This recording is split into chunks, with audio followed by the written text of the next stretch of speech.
Welcome to Shyam institute live marathon sessions. SSC MTS economy ప్రశ్నల సరళి ఏ విధంగా ఉండవచ్చు, దానిని ఆధారంగా చేసుకొని ఒక 100 క్వశ్చన్స్ మేము మా ఇన్స్టిట్యూట్ నుంచి మీకు ఇవ్వటం జరుగుతుంది. వాటిని ఒకసారి మీరు ప్రాక్టీస్ చేయడం ద్వారా ఎగ్జామినర్ క్వశ్చన్ ఎట్లా అడుగుతున్నాడు అనేది మీకు అవగాహన కోసం మేము ఈ వీడియో మాకు చేయడం జరిగింది. క్వశ్చన్ నంబర్ 1 గమనించినట్లయితే, లీడ్ బ్యాంక్ పథకం ప్రకారము లీడ్ బ్యాంక్ ఈ క్రింది వాటిని దత్తత అడిగింది అంటారు.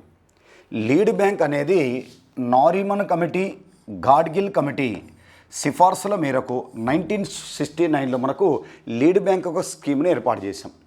ఈ లీడ్ బ్యాంకు ఒక వెనుకబడిన జిల్లాను దత్తత తీసుకొని ఆ జిల్లాలో ఉన్న గ్రామ స్థాయిలో పరపతిని విస్తరించడానికి మనకు లీడ్ బ్యాంకు కార్యక్రమాన్ని ఏర్పాటు చేశారు. అంటే జిల్లా స్థాయిలో పరపతిని విస్తరించడానికి, ఉదాహరణకి ఆంధ్రప్రదేశ్లో వెనుకబడిన జిల్లా విజయనగరం జిల్లాను దత్తత తీసుకొని అక్కడ ఒక వాణిజ్య బ్యాంకుకు బాధ్యత అప్పచెప్తారు. ఆ వాణిజ్య బ్యాంకులు ఆ జిల్లా స్థాయిలో పరపతి అంటే రుణాలను విస్తరించడానికి ఈ లీడ్ బ్యాంకు కార్యక్రమాన్ని మనకు ప్రారంభించారు. ఈ లీడ్ బ్యాంకు దేనిని దత్తత అడిగిందంటే, గ్రామాన్న జిల్లాను అంటే మనకు జిల్లాను మనకు దత్తత కోరింది.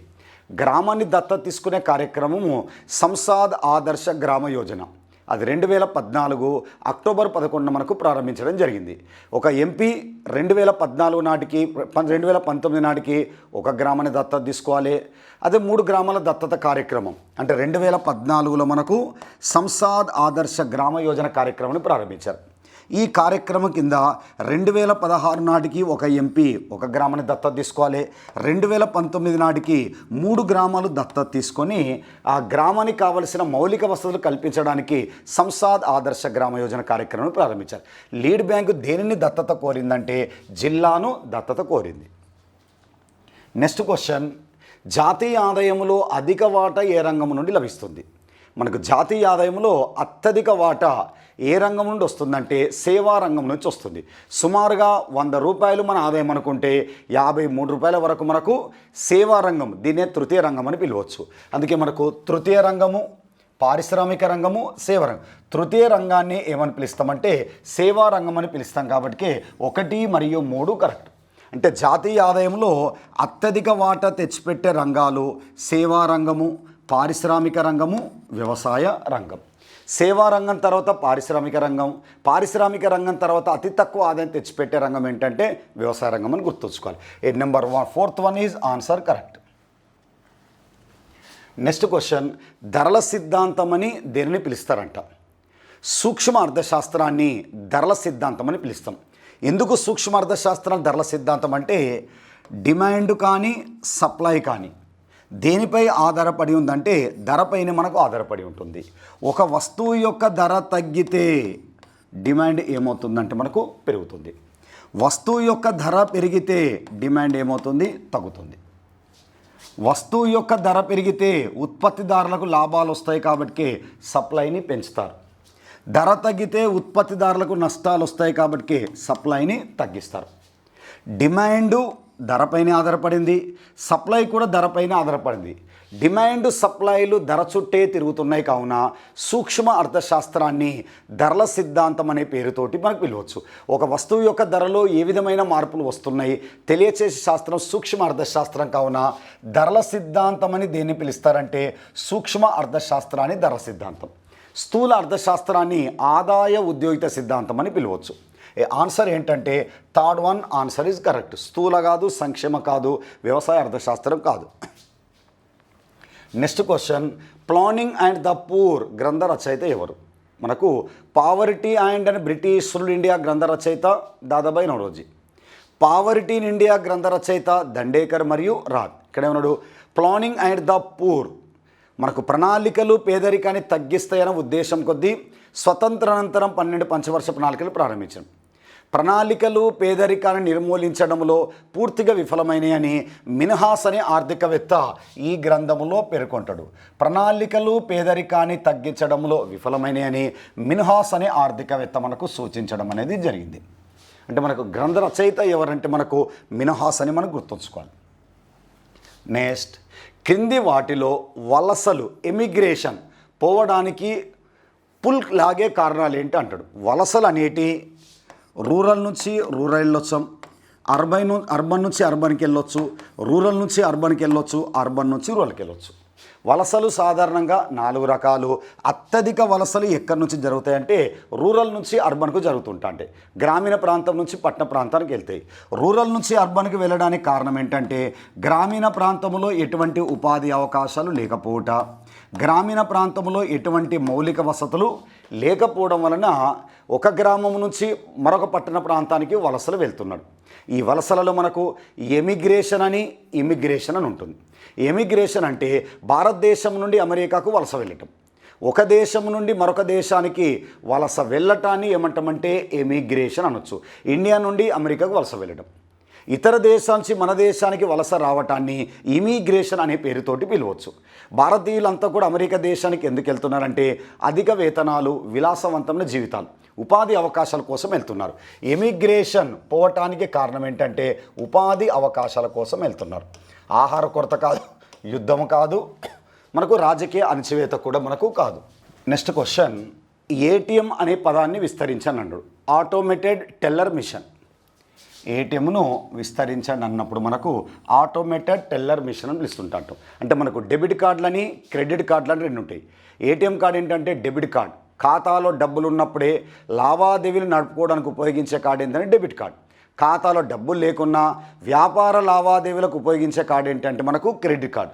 మనకు ఏటీఎంను విస్తరించండి అంటే ఆటోమేటెడ్ టెల్లర్ మిషన్ అనేది మనకు కరెక్ట్.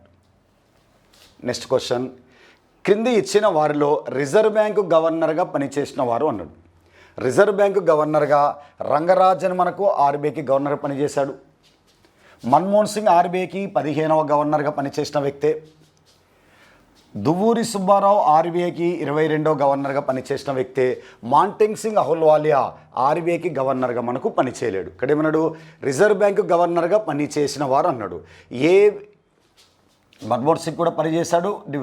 ఏబిడి అనేది మనకు కరెక్ట్ ఆన్సర్. ఏబిడి మాత్రమే పనిచేశారు.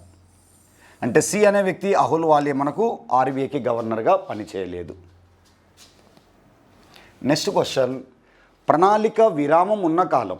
3వ ప్రణాళిక, భారత ప్రణాళికలన్నింటిలో అత్యంత ఘోరంగా విఫలమైన ప్రణాళిక 3వ ప్రణాళిక.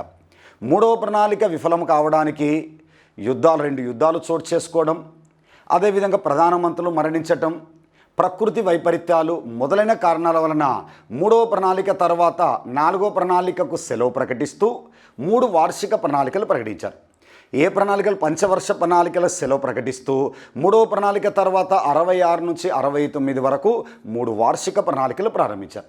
5వ ప్రణాళిక తర్వాత నిరంతర ప్రణాళికలు వచ్చినాయి. 7వ ప్రణాళిక తర్వాత 2వసారి వార్షిక ప్రణాళికలు వచ్చినాయి. ఎగ్జామినర్ క్వశ్చన్ ఏ విధంగా అడగవచ్చు అంటే, ఏ ప్రణాళిక తర్వాత మొదటిసారిగా వార్షిక ప్రణాళికలు వచ్చినాయి అమలు చేశారనుకో 3వ ప్రణాళిక. మొదటిసారిగా వార్షిక ప్రణాళికలు ఏ ప్రణాళిక మధ్యకాలంలో ఏర్పాటు చేశారంటాడు. 3కు 4కు మధ్యకాలంలో 3 వార్షిక ప్రణాళికలు, 5కు 6కు మధ్యకాలంలో నిరంతర ప్రణాళికలు, 7వ ప్రణాళికకు 8వ ప్రణాళిక మధ్యకాలంలో 2వసారి వార్షిక ప్రణాళికలు. ఈ ప్రణాళిక విరామం ఉన్న కాలం ఏంటంటే 66, 69 ప్రణాళిక మనకు విరామం ఉన్న కాలం.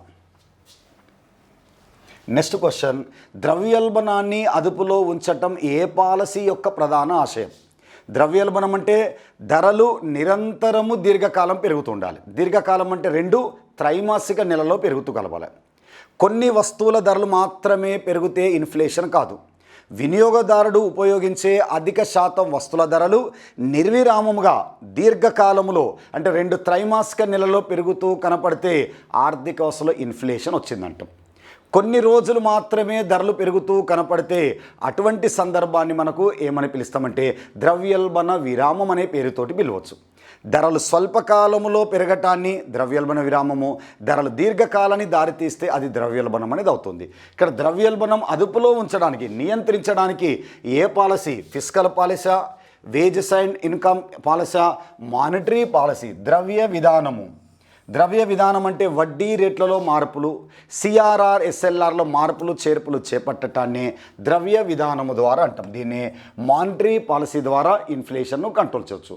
ద్రవ్యోల్బణాన్ని కంట్రోల్ చేయాలంటే repo rate, reverse repo rate, CRR ఎస్ఎల్ఆర్లను పెంచుతుంటా అంటారు. నెక్స్ట్ క్వశ్చన్, మోడరేట్ను విస్తరించండి అన్నాడు. ఎల్కేజా వ్యాట్ను మొదటగా మనకు భారతదేశంలో సూచించిన కమిటీ ఎల్కేజా సూచించిన వ్యాట్ను ఏమని పిలుస్తాం? మ్యాన్వ్యాట్ అని పిలుస్తాం. Manufacturing value add tax. కాలక్రమేణా దీనిని 86 నుంచి ఏ పేరుతో పిలుస్తున్నామంటే మోడవేట్ అనే పేరుతో పిలుస్తున్నాం. Modify value added tax.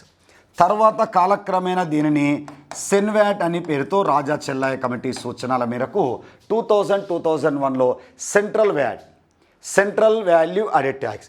ఈ సెన్వాట్ను 2017 జూలై 1న దేంట్లో కలిపేశారంటే జిఎస్టీలో కలిపేశారు. మనకు మోడిఫైడ్ వాల్యూ యాడెడ్ ట్యాక్స్ అనేది మనకు correct. Number 1 answer correct. Next question, లునిశ్రీ అనే అధిక దిగుబడినిచ్చే వంగడము ఏ పంటకు చెందింది అంటాడు. మనకు అధిక దిగుబడినిచ్చే వంగడాలు ఉంటాయి. మెక్సికో దేశము అభివృద్ధి చేసిన గోధుమ వంగడాలు అంటాడు. మిరాకిల్ వీట్, లెర్మరాజా, కళ్యాణి, సోనారా, మాయో 63, 64 ఇవన్నీ గోధుమ వంగడాల పేర్లు.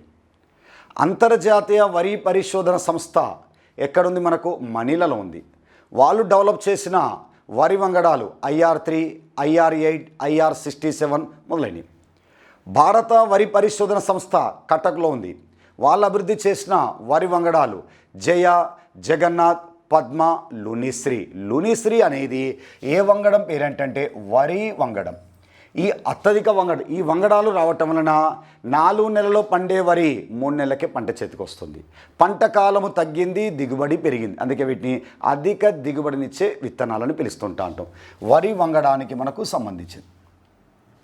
నెక్స్ట్, పెట్టుబడుల ఉపసంహరణకు సంబంధించి విధి విధానాలు సూచించడానికి 1992లో ఏర్పాటైన కమిషన్ ఏంటి అన్నాడు. మనకు 1992లో ఏర్పాటు చేసిన కమిటీ లేదా కమిషన్ అనొచ్చు. మనకు డిస్ఇన్వెస్ట్మెంట్ను అధ్యయనం చేయడానికి 1992లో రంగరాజన్ అధ్యక్షతన ఒక కమిటీని ఏర్పాటు చేశారు. డిస్ఇన్వెస్ట్మెంట్ కమిషన్ అన్నప్పుడు 1996 అది. దానికి తొలి చైర్మన్గా జీవి రామకృష్ణ అనే వ్యక్తి ఉన్నాడు. జీవి రామకృష్ణ మనకి ఎక్కడ లేదు కాబట్టి డిస్ఇన్వెస్ట్మెంట్ను అధ్యయనం చేయడానికి మనకు రంగరాజన్ కమిటీని ఏర్పాటు చేశారు. డిస్ఇన్వెస్ట్మెంట్ను వేగవంతం చేయడానికి డిస్ఇన్వెస్ట్మెంట్ కమిషన్ ఏర్పాటు చేశారు. 1992లో ఏర్పాటైన కమిటీ లేదా దీన్ని కమిషన్ అంటాం. ఎవరు అధ్యక్షత? రంగరాజన్. 2023-24 బడ్జెట్లో డిస్ఇన్వెస్ట్మెంట్ టార్గెట్ ఎంత పెట్టారు? 51,000 కోట్ల టార్గెట్ పెట్టారు. డిస్ఇన్వెస్ట్మెంట్ అంటే ఏంటి? ప్రభుత్వ రంగ సంస్థలలో ప్రభుత్వము తమకు గల వాటాలను తగ్గించుకోవటాన్ని మనకు డిస్ఇన్వెస్ట్మెంట్ అని పిలుస్తూ ఉంటాం. డిస్ఇన్వెస్ట్మెంట్ దేనిలో చేపడతారు? కేంద్ర ప్రభుత్వ రంగ సంస్థలలో మనకు డిస్ఇన్వెస్ట్ ప్రక్రియ అనేది చేపడుతుంటా అంటాం. నెక్స్ట్, మనీ లాండరింగ్ చట్టము తీసుకొచ్చిన సంవత్సరం. మనకు మనీ లాండరింగ్ అంటే పన్ను చెల్లించకుండా సంపాదించబడిన డబ్బును ఏమని పిలుస్తామంటే బ్లాక్ మనీ. పన్ను చెల్లిస్తే అది ఏమవుతుందంటే వైట్ మనీ కింద వస్తుంది. బ్లాక్ మనీని వైట్ మనీగా మార్చుకునే విధానాన్ని ఏమని పిలుస్తామంటే మనీ లాండరింగ్ అంటాం. ఈ చట్టము ఎప్పుడు తీసుకొచ్చారంటే 2002 ఆగస్టు 5వ తారీఖున మనీ లాండరింగ్ చట్టాన్ని తీసుకొచ్చారు. అంటే బ్లాక్ మనీని వైట్ మనీగా మార్చుకునే విధానాన్ని మనీ లాండరింగ్ అనే పేరుతో పిలుస్తాం. చట్టము 2002లో వచ్చింది. నెక్స్ట్, జనాభా విస్ఫోటనముకు సంబంధించి క్రింది వాటిలో సరైనది అన్నాడు. మనకు జనాభా పరిణామ దశలు ఉంటాయి. జనాభా పరిణామ దశలలో మొదటి దశలో జననాల రేటు ఎక్కువగా ఉంటుంది, మరణాల రేటు కూడా ఎక్కువ ఉంటుంది. రెండో దశలో జననాల రేటు ఎక్కువ ఉంటుంది, మరణాల రేటు తక్కువ ఉంటుంది. మూడో దశలో జననాల రేటు తక్కువ ఉంటుంది, మరణాల రేటు తక్కువ ఉంటుంది. జనాభా విస్ఫోటనం అంటే జననాల రేటు ఎక్కువగా ఉండి మరణాల రేటు తక్కువగా ఉంటే దాన్ని జనాభా విస్ఫోటనం అంటాం. జనాభా పరిణామ సిద్ధాంతంలో రెండో దశను జనాభా విస్ఫోటన దశ అంటాం. చూడు, ఈ జననాల రేటు మరియు మరణాల రేటు రెండూ అధికంగా ఉంటాయంట. ఇది తప్పు. జననాల రేటు మరియు మరణాల రేటు రెండూ తక్కువ ఉంటాయంట. ఇది కూడా తప్పు. జననాల రేటు అధికముగా ఉండి మరణాల రేటు శీఘ్రముగా తగ్గుతుంది అంట. ఇది కరెక్టే. జననాల రేటు తక్కువగా ఉండి మరణాల రేటు పెరుగుతుందంట. ఇది కరెక్ట్ కాదు. జననాల రేటు అధికంగా ఉండి వైద్య సౌకర్యాలు అభివృద్ధి చెందడం వలన మరణాల రేటు అనేది శీఘ్రముగా తగ్గటాన్ని జనాభా విస్ఫోటనం అనవచ్చు. నెక్స్ట్, నవంబర్ 8, 2016 ఈ క్రింది నోట్లను రద్దు చేశారు. దీన్ని డీమానిటైజేషన్ అంటాం. ప్రస్తుతం చెలామణిలో ఉన్న కరెన్సీ నోట్లను రద్దు చేయటాన్ని డీమానిటైజేషన్ అంటాం. ఇప్పటి వరకు డీమానిటైజేషన్ నోట్ల రద్దు కార్యక్రమము 1956, 1978, 2016 నవంబర్ 8వ తారీఖున ఇప్పటి వరకు పెద్ద నోట్ల రద్దు 3 సందర్భాల్లో జరిగింది. 2016 నవంబర్ 8న పెద్ద నోట్లైన 500 రూపాయల నోట్ను, 1000 రూపాయల నోటు రద్దు చేశారు. రద్దు చేసిన ప్రధాని నరేంద్ర మోడీ, అప్పుడు ఆర్థిక మంత్రి అరుణ్ జైట్లీ, ఆర్బీఐకి గవర్నర్ ఉర్జిత్ పటేల్ సమక్షంలో జరిగింది డీమానిటైజేషన్. 500 రూపాయలు మరియు 1000 రూపాయల నోటు. రద్దయిన నోట్ల యొక్క చెలామణిలో ఎంత శాతం? 86% చెలామణిలో ఉన్న కరెన్సీ నోట్లను రద్దు చేశారు. అంటే మిగతా నోట్లన్నీ కూడా 14%. అంటే 500 రూపాయల నోటు, 1000 రూపాయల నోట్లు మొత్తం చెలామణిలో ఉన్న ద్రవ్యంలో ఎంత పర్సెంటేజు? 86% ఈ నోట్లే ఉన్నాయంట. అంటే 86% కరెన్సీ నోట్లను మనకు రద్దు చేశారు. మార్చుకోవడానికి కొద్దిగా సమయం ఇచ్చారు. ఇది మనకు నవంబర్న నోట్ల రద్దు చేశారన్నప్పుడు 500, 1000 రూపాయలు. నెక్స్ట్, ప్రాంతీయ గ్రామీణ బ్యాంకులు ఏర్పరచని రాష్ట్రాలు ఇవ్వన్నాడు. నరసింహం కమిటీ, సరయు కమిటీ సూచనల మేరకు 1975 అక్టోబర్ 2న ప్రాంతీయ గ్రామీణ బ్యాంకులు మొదట 5 ఏర్పాటు చేశారు. గ్రామీణ బ్యాంకులపై ఏర్పాటు చేసిన కమిటీ అన్నప్పుడు నరసింహం కమిటీ, అదేవిధంగా సరయు కమిటీ. గ్రామీణ బ్యాంకులలో ఎంతమంది వాటాదారులు ఉంటారు అంటే 3 వాటాదారులు ఉంటారు. కేంద్రం వాటా 50%, రాష్ట్రం వాటా 15%, ప్రయోజిత బ్యాంకులు స్పాన్సర్డ్ బ్యాంక్ వాటా 35%. గోవా, సిక్కిం తప్ప అన్ని రాష్ట్రాల్లో మనకు గ్రామీణ బ్యాంకులు అనేటివి ఉన్నాయి. గోవా, సిక్కిం. ఈ ఎవరికి రుణాలు ఇస్తాయి? ఉపాంత రైతులకు, చిన్న రైతులకు, చేతి వృత్తుల వారికి రుణాలు మంజూరు చేస్తాయి. నెక్స్ట్, సిడ్బీ ప్రధాన కార్యాలయం. సిడ్బీ 1990 లక్నో ప్రధాన కార్యాలయం ఏర్పాటు చేశారు. ఇడ్బీ అంటే industrial development bank of India, అది ముంబైలో మనకు ఏర్పాటు చేశారు. సిడ్బీ అనే ప్రధాన కార్యాలయము ఎక్కడ ఉందంటే లక్నో. సిడ్బీ ఏర్పాటు ఎప్పుడంటే 1990. సిడ్బీ అంటే చిన్న తరహా పరిశ్రమలకు రుణాలు ఇవ్వటంలో అత్యున్నతమైన bank. Small industrial development bank of India. Next, ఎక్కువ వాణిజ్య బ్యాంకులు జాతీయం చేయబడిన సంవత్సరం. ప్రధాని ఇందిరాగాంధీ 1969 జూలై 19న మొదటిసారిగా ప్రైవేట్ రంగంలో ఉన్న 14 బ్యాంకులను ఫస్ట్ టైం జాతీయం చేశారు. ప్రస్తుతం దీంట్లో ఉన్న బ్యాంకులు ఏంటంటే 10 ఉన్నాయి. ఇప్పుడు రెండవసారి 1980 ఏప్రిల్ 15న 6 బ్యాంకులు జాతీయం చేశారు. ప్రస్తుతం దీంట్లో ఉన్నాయి ఏంటంటే 11. మొత్తం జాతీయం చేయని బ్యాంకులు ఇందిరాగాంధీ 20 బ్యాంకులు జాతీయం చేస్తే దాంట్లో ప్రజెంట్గా ఎన్ని ఉన్నాయంటే 11.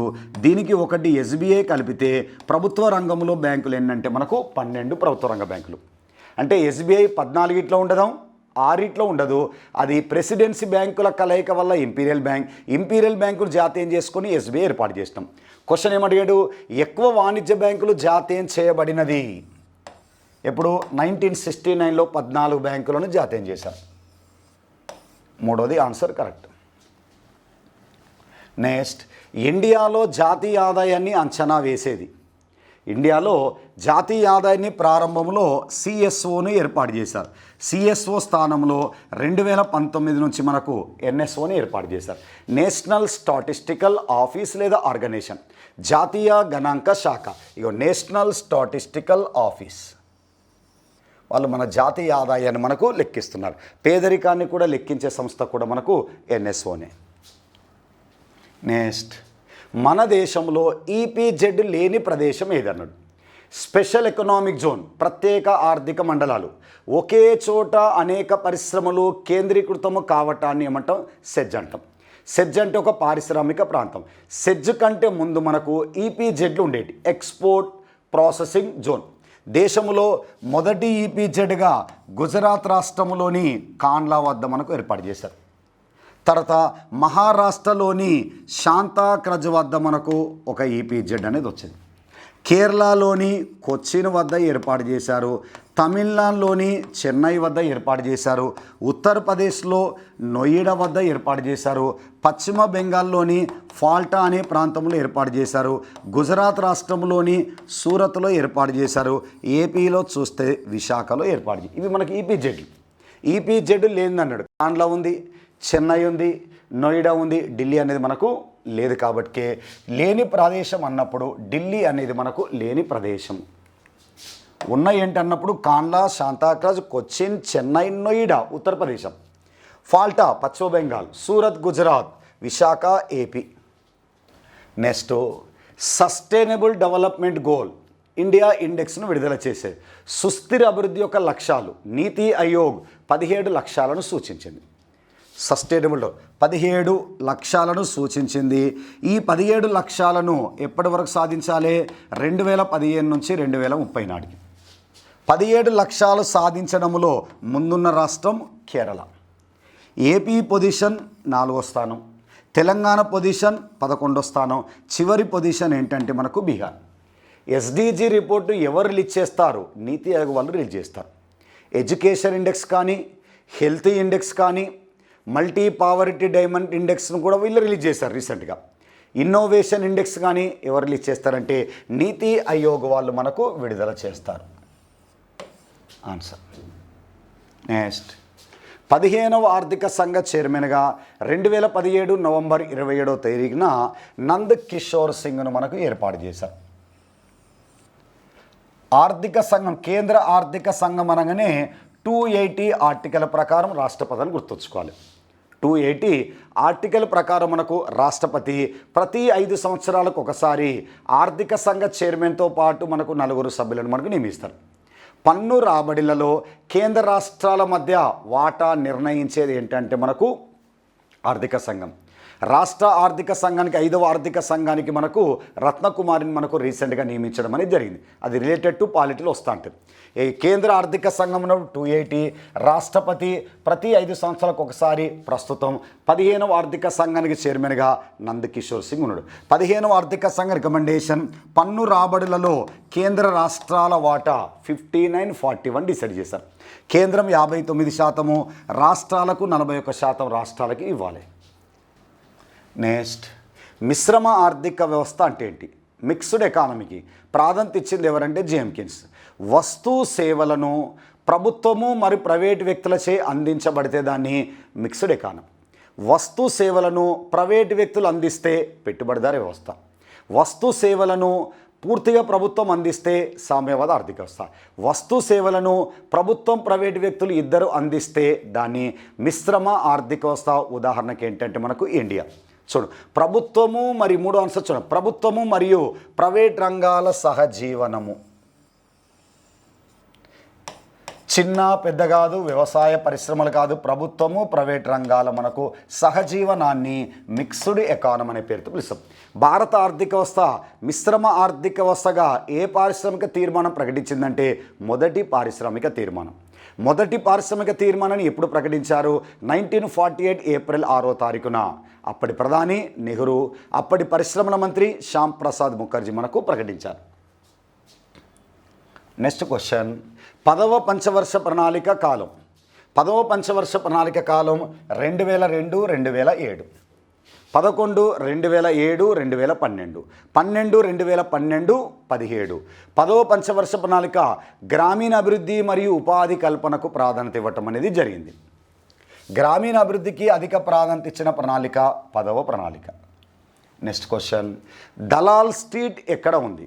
దలాల్ అనే వ్యక్తి ముంబై ప్రణాళిక ఉంది. ముంబై ప్రణాళికకు చైర్మన్ ఎవరంటే మనకు దలాల్. దలాల్ స్ట్రీట్ ఎక్కడ ఉందంటే బాంబేలో ఉంది. ఆ బాంబేలోనే మనకు బాంబే స్టాక్ ఎక్స్చేంజ్ ఉంది. భారతదేశంలో అతి పురాతనమైన stock market Bombay stock exchange 1875లో బాంబేలోని దలాల్ స్ట్రీట్లో ఏర్పాటు చేశారు. బాంబే స్టాక్ ఎక్స్చేంజ్లో లావాదేవీలను కొలవడానికి ఉపయోగించే సూచి ఏంటంటే సెన్సెక్స్, సెన్సిటివ్ ఇండెక్స్ అనే పేరుతో పిలుస్తాం. టాప్ 30 కంపెనీల యొక్క లావాదేవీలను కొలిచే కొలమానము సెన్సెక్స్. మనకు ఇది దలాల్ స్ట్రీట్ ఎక్కడ ఉందంటే మనకు ముంబైలో ఉంది. నెక్స్ట్, సమీకృత గ్రామీణ అభివృద్ధి పథకము మొదట ఏ సంవత్సరంలో ప్రారంభించారు? IRDP, integrated rural development programme. ఇది గ్రామీణ అభివృద్ధి కార్యక్రమము. ప్రయోగాత్మకంగా 1978లో దీన్ని ప్రారంభించారు. ప్రయోగాత్మకంగా అంటే 2300 గ్రామాల్లో మనకు ప్రయోగం అవసరం లేదు. ప్రయోగాత్మకంగా 1978లో దేశవ్యాప్తంగా 1980 అక్టోబర్ 2న దీన్ని దేశవ్యాప్తంగా విస్తరించడం అనేది జరిగింది. అది గ్రూప్ 2 స్థాయిలో అయితే ప్రయోగాత్మకంగా 2300 బ్లాకులని, దేశవ్యాప్తంగా 5011 బ్లాకులు అక్కడ చదువుకోవాలి. ఇక్కడ అసలు ప్రయోగాత్మకంగా 1978, దేశవ్యాప్తంగా విస్తరించింది 1980 అక్టోబర్ 2. మొదట ఏ సంవత్సరం అన్నప్పుడు 78-79 ఆర్థిక సంవత్సరం. నెక్స్ట్, ఒక వ్యక్తిగత ఖాతాని క్రింది బ్యాంకులో తెరవలేమన్నాడు. ఇప్పుడు SBI, bank of Baroda, Punjab national బ్యాంకులో ఖాతా తెలుసుకోవచ్చు. వ్యక్తిగత ఖాతా తెరవని బ్యాంక్ ఏంటంటే రిజర్వ్ బ్యాంక్. ఏ బ్యాంకులో వ్యక్తిగత ఖాతా తెరవరాదంటే రిజర్వ్ బ్యాంకులో మనం పర్సనల్గా వెళ్ళి అక్కడ అకౌంట్ ఓపెన్ చేయరాదు. నెక్స్ట్, అర్థశాస్త్రములో ఏ సంవత్సరం నుండి నోబెల్ బహుమతులు ప్రదానం చేస్తున్నారు? 1901 నుంచి 5 రంగాల్లో నోబెల్ బహుమతి ఇస్తున్నారు. 1968లో అర్థశాస్త్రానికి నోబెల్ బహుమతులు ఇవ్వాలని నిర్ణయించి 1969 నుంచి అర్థశాస్త్రంలో నోబెల్ బహుమతులు ఇస్తున్నారు. 69లో ఎవరికి వచ్చిందంటే రగ్నార్ ఫ్రిష్కి వచ్చింది. ఇతనితో పాటు జాంటీన్ బర్జన్కి ఇచ్చారు. ఎందుకు ఇచ్చారు? అర్థశాస్త్ర విభజన, సూక్ష్మ స్థూల అర్థశాస్త్రాన్ని వేరుగా చేశారు. 98లో అమర్త్య సేన్కి వచ్చింది. 2022లో అమెరికా దేశం చెందిన ముగ్గురికి వచ్చింది. బెన్ బెర్నాన్కే, డైమండ్ డగ్లస్, ఫిలిప్ డైబ్విగ్ అనే వ్యక్తికి ఇచ్చారు. బ్యాంకులు ఆర్థిక సంక్షోభం అనే వాటిపైన పరిశోధన చేసినందుకు ఈ ముగ్గురికి వచ్చింది. సంక్షేమ అర్థశాస్త్రంలో విశేషమైన కృషి చేసినందుకు అమర్త్య సేన్కి వచ్చింది. అర్థశాస్త్రాన్ని 2 భాగాలుగా విభజించినందుకే రగ్నార్ ఫిష్తో పాటు జాంటీన్ బర్జన్కి వచ్చింది. ఏ సంవత్సరం నుంచి నోబెల్ బహుమతులను ప్రదానం చేస్తున్నారంటే 68లో నిర్ణయించారు. ఎప్పటి నుంచి ఇస్తున్నారంటే 69 నుంచి మనకు ప్రదానం చేస్తున్నారు. నెక్స్ట్, ఆడమ్ స్మిత్ రచించిన గ్రంథం అన్నాడు. Wealth of nation 1776, an enquiry into the nature and causes of wealth of nation, దేశాల సంపద స్వభావం అనే బుక్కును ఎప్పుడు రాశారు? దీని జాతుల సంపద అని పిలుస్తుంటాం. ప్రిన్సిపల్ ఆఫ్ ఎకనామిక్స్ మార్షల్ ప్రచురించిన గ్రంథం. ఇది వెల్ఫేర్, సంక్షేమ అర్థశాస్త్రం, how to pay for the war, ఇది కీన్స్ ప్రచురించిన గ్రంథం. Wealth of nation Adam Smith. ఇతని అర్థశాస్త్రానికి పితామహుడు. అర్థశాస్త్రం అనగా సంపద గురించి అధ్యయనం చేసేదే అర్థశాస్త్రం అని చెప్తాడు. పెట్టుబడిదారు ఆర్థిక వ్యవస్థ రూపకర్త కూడా ఎవరంటే మనకు ఆడమ్ స్మిత్. శ్రమ విభజన గురించి చెప్పింది ఎవరంటే మనకు ఆడమ్ స్మిత్. పన్ను నియమాల గురించి చెప్పిన వ్యక్తి ఎవరంటే కూడా మనకు ఆడమ్ స్మిత్ మనకు గుర్తుంచుకోవాలి. నెక్స్ట్, అర్థశాస్త్రమును 1933లో సూక్ష్మ స్థూల అర్థశాస్త్రముగా విభజించినది రగ్నార్ ఫ్రిష్. 1933లో విభజిస్తే 1969లో మనకు నోబెల్ అవార్డు లభించింది. ఇతనికి సహకరించిన వ్యక్తి ఎవరంటే జాంటీన్ బర్జన్, నెదర్లాండ్ దేశానికి చెందిన వ్యక్తి. 1969 ఎవరికి వచ్చిందంటే రగ్నార్ ఫిష్ అర్థశాస్త్రాన్ని 2 భాగాలుగా విభజించాడు. నెక్స్ట్, భారత ప్రణాళిక సంఘం దారిద్ర్య రేఖను క్రింది పౌష్టికాహార అవసరాన్ని ఆధారంగా చేసుకొని నిర్వచించారు.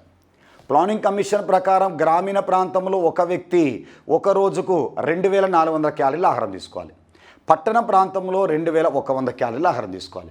గ్రామీణ ప్రాంతంలో ఒక వ్యక్తి రోజుకు 2400 క్యాలరీలు కరెక్టే. ఇది గ్రామీణ ప్రాంతాలలో. అదే పట్టణ ప్రాంతాల్లో ఒక వ్యక్తి 2100 క్యాలరీ. ఆల్రెడీ ఆన్సర్ వచ్చేసింది.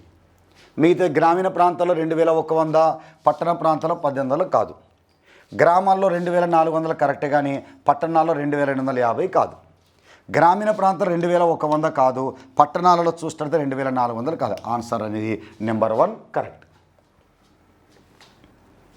నెక్స్ట్, ఆర్థిక వ్యవస్థలో వృద్ధి జరిగినప్పుడు దాని ఫలాలు దిగువ వర్గ వాళ్ళకు చేరి పేదరికం తగ్గునని విశ్వసించే దృక్పథం ఏది అన్నాడు. అభివృద్ధి చేస్తూ పోతుంటే పేదరికం తగ్గుతుందని తెలియచే సిద్ధాంతమే ట్రికిల్ డౌన్ సిద్ధాంతం. స్వతంత్ర అనంతరము పేదరిక నిర్మూలన కోసం ఎటువంటి సంక్షేమ పథకాలు ప్రారంభించలేదు. కేవలం ట్రికిల్ డౌన్ సిద్ధాంతాన్ని మాత్రం నమ్ముకున్నాం. అభివృద్ధి చేస్తూ పోతుంటే అభివృద్ధి ఫలాలు క్రింది స్థాయి వర్గాల వరకు చేరి పేదరికము తగ్గుతుందని నమ్మే సిద్ధాంతాన్ని ట్రికిల్ డౌన్ సిద్ధాంతము. ట్రికిల్ డౌన్ సిద్ధాంతము విఫలము కావటం వల్లనే గరీబీ హఠావో నినాదాన్ని ఇచ్చారు మనకు. సంక్షేమ పథకాల ద్వారానే పేదరిక నిర్మూలన జరగాలనే ఉద్దేశం కొద్దీ గరీబీ హఠావో ఇచ్చారు మనకు పేదరికం తగ్గుతుందని విశ్వసించే సిద్ధాంతమే ట్రికిల్ డౌన్ సిద్ధాంతం, బిగ్ పుష్ కాదు. రెండవ ప్రణాళిక బిగ్ పుష్ సిద్ధాంతం ఆధారంగానే 3 భారీ పరిశ్రమలు ఏర్పాటు చేసుకున్నాం. హరాడొమర్ మొదటి ప్రణాళిక నమూనా. Answer is number 1 correct.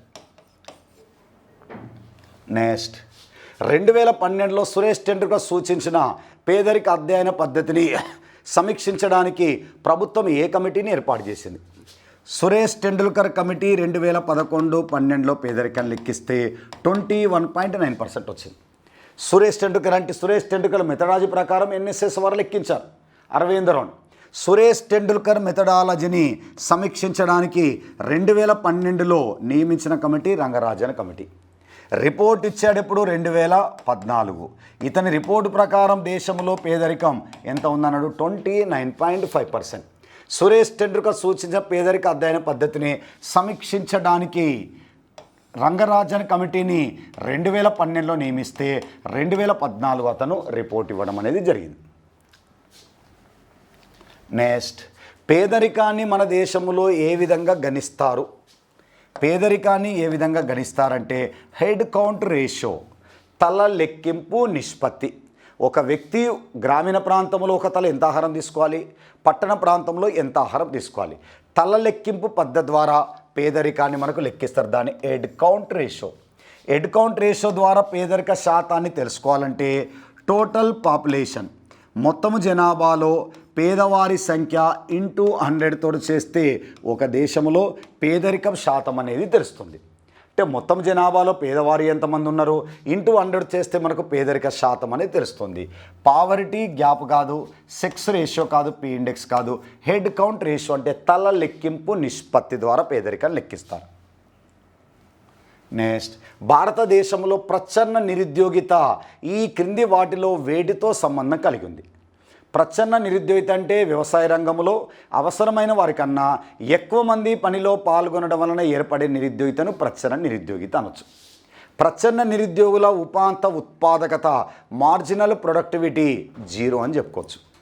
ప్రచ్ఛన్న నిరుద్యోగిత ఏ రంగంలో ఎక్కువగా ఉంటుందంటే మనకు వ్యవసాయ రంగంలో ఎక్కువ కనబడుతుంది. ఏ ప్రాంతంలో కనబడుతుందంటే గ్రామీణ ప్రాంతంలో కనబడుతుంది. భారతదేశంలో ప్రచ్ఛన్న నిరుద్యోగిత క్రింది వాటిలో వేటితో ముడిపడి ఉంది అన్నాడు. 1 వ్యవసాయ రంగంలో ఉంటుంది, గ్రామీణ ప్రాంతంలో ఉంటుంది కాబట్టి ఏ మరియు సి 2 అడుగుతున్నాడు కాబట్టి లేదా ఏ రంగంలోని వ్యవసాయ పారిశ్రామిక సేవను అనుకో డైరెక్ట్ వ్యవసాయ రంగం అని పెట్టుకోవచ్చు. ఆన్సర్ ఏంటంటే వ్యవసాయ రంగంలో గ్రామీణ ప్రాంతంలో ఉంటుంది కాబట్టి ఏ మరియు సి అనేది కరెక్ట్. నెక్స్ట్ బ్యాంకు రేటు అనగా రెపో రేటు అనగా వడ్డీ రేటే, బ్యాంకు రేట్ అంటే వడ్డీ రేటే, ఎంఎస్ఎఫ్ అన్న కూడా వడ్డీ రేటే. వాణిజ్య బ్యాంకులు ఆర్బీఐ వద్ద తీసుకునే స్వల్పకాలిక రుణాలపై చెల్లించే వడ్డీ రేట్ను రెపో రేట్ అంటాం. దీర్ఘకాలిక రుణాలపై చెల్లించే వడ్డీ రేట్ను బ్యాంకు రేట్ అంటాం. ఎమర్జెన్సీ పర్పస్లో 24 గంటలు ఓవర్ నైట్ రూపంలో చెల్లిస్తున్న అప్పు తీసుకుంటే అప్పుపై చెల్లించే వడ్డీ రేటును కూడా ఏమంటే ఎంఎస్ఎఫ్ అనొచ్చు. ఈ 3 కూడా వడ్డీ రేట్లు. వాణిజ్య బ్యాంకులు ఆర్బీఐకి చెల్లించే వడ్డీ రేటు చూద్దాం. వాణిజ్య బ్యాంకులు అప్పిచ్చే రేటు అంటున్నాడు. వాణిజ్య బ్యాంకులు అప్పిచ్చే రేటు కాదు. రిజర్వ్ బ్యాంకు వాణిజ్య బ్యాంకులకు ఇచ్చే దీర్ఘకాలిక రుణాలపై అప్పు రేటుని ఏమంటామంటే బ్యాంకు రేటు అనొచ్చు. ప్రస్తుతం బ్యాంకు రేటు ఎంత ఉందంటే 6.75% ఉంది. షార్ట్ టర్మ్లో చెల్లిస్తాను అప్పు తెచ్చుకున్నారనుకో అది రెపో రేటు. లాంగ్ టర్మ్లో చెల్లిస్తాను వాణిజ్య బ్యాంకులు ఆర్బీఐ వద్ద అప్పు తెచ్చుకున్నారనుకో బ్యాంక్ రేటు.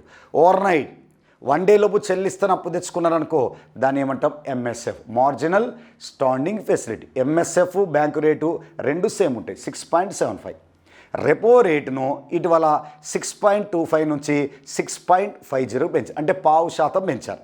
25 బేసిస్ పాయింట్లు పెంచారు. 100 బేస్ పాయింట్లు ఈజ్ ఈక్వల్ 1% అని అర్థం. మనకి ఆన్సర్ ఏంటంటే second one answer is correct. Next reserve bank currency నోట్లను జారీ చేసే విభాగంలో కనీసం ఎంత బంగారం నిల్వలను కలిగి ఉండాలి? కరెన్సీ నోట్లను ముద్రించడానికి ప్రస్తుతం ఆర్బీఐ అనుసరిస్తున్న పద్ధతి ఎంఆర్ఎస్.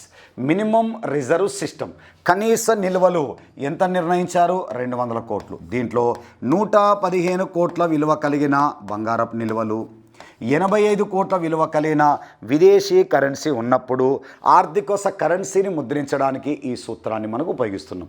ఎంత బంగారం నిల్వలు ఉండాలన్నాడు. ఎంత బంగారం నిల్వలు ఉండాలంటే 115 కోట్ల బంగారం నిల్వలు ఉండాలి. విదేశీ కరెన్సీ 85 కోట్లు ఉండాలి. టోటల్గా 200 కోట్లు బంగారం నిల్వలు అన్నాడు కాబట్టి 115 కోట్లు. ఆన్సర్ ఈజ్ ఏంటంటే second answer is correct. Next, ప్రపంచంలో మొదటి కేంద్ర బ్యాంక్. ప్రతి దేశానికంటూ ఒక కేంద్ర బ్యాంక్ ఉంటుంది. ప్రపంచంలో మొట్టమొదటిగా కేంద్ర బ్యాంకును ఏర్పాటు చేసే దేశం స్వీడన్. స్వీడన్ దేశంలో కేంద్ర బ్యాంకును రిక్స్ బ్యాంక్ అని పిలుస్తుంటాం. Riksbank of Sweden. Answer number 1. Next question, ప్రభుత్వము ప్రణాళిక సంఘాన్ని ఎప్పుడు రద్దు చేసింది అంటాడు. ప్రణాళిక సంఘము 1950 మార్చి 15న ఏర్పాటు చేశారు. ఎప్పుడు రద్దు చేశారు? 2014 ఆగస్టు 13న రద్దు చేశారు. దీని స్థానంలో నీతి ఆయోగ్ ఎప్పుడు వచ్చిందంటే 2015 జనవరి 1న నీతి ఆయోగ్ వచ్చింది. ప్రణాళిక సంఘం ద్వారా 12 పంచవర్ష ప్రణాళికలు, 5 వార్షిక ప్రణాళికలు, 75 నుంచి 80 వరకు నిరంతర ప్రణాళికలు మనకు అమలు చేశాం. ఈ ప్రణాళిక సంఘాన్ని ఎప్పుడు రద్దు చేశారన్నప్పుడు 2014 ఆగస్టు 13. ప్రణాళిక సంఘం స్థానంలో నీతి ఆయోగ్, పంచవర్ష ప్రణాళిక స్థానంలో దీర్ఘకాలిక ప్రణాళికను ప్రారంభించాం. నెక్స్ట్, సూచనాత్మక ప్రణాళికను మొదటిసారిగా అమలు చేసిన దేశం. సూచనాత్మక ప్రణాళికలను మొదటిసారిగా అనుసరించిన దేశం ఏంటంటే ఫ్రాన్స్. ఈ 8వ ప్రణాళిక నుంచి భారతదేశంలో సూచనాత్మక ప్రణాళికలు అనుసరిస్తున్నాం. సూచనాత్మక ప్రణాళికలు అంటే ప్రభుత్వ రంగానికి ప్రాధాన్యత తగ్గిస్తూ ప్రైవేట్ రంగానికి ప్రాధాన్యత పెంచే ప్రణాళికలను ఇండికేటివ్ ప్లాన్స్ అనే పేరుతో పిలవచ్చు. దాన్ని మొదటగా సూచనాత్మక ప్రణాళికలను ఫ్రాన్స్ దేశం మనకు అనుసరించింది. Answer number 4 correct. Next, ICOR అంటే ఏంటి? Incremental capital output ratio.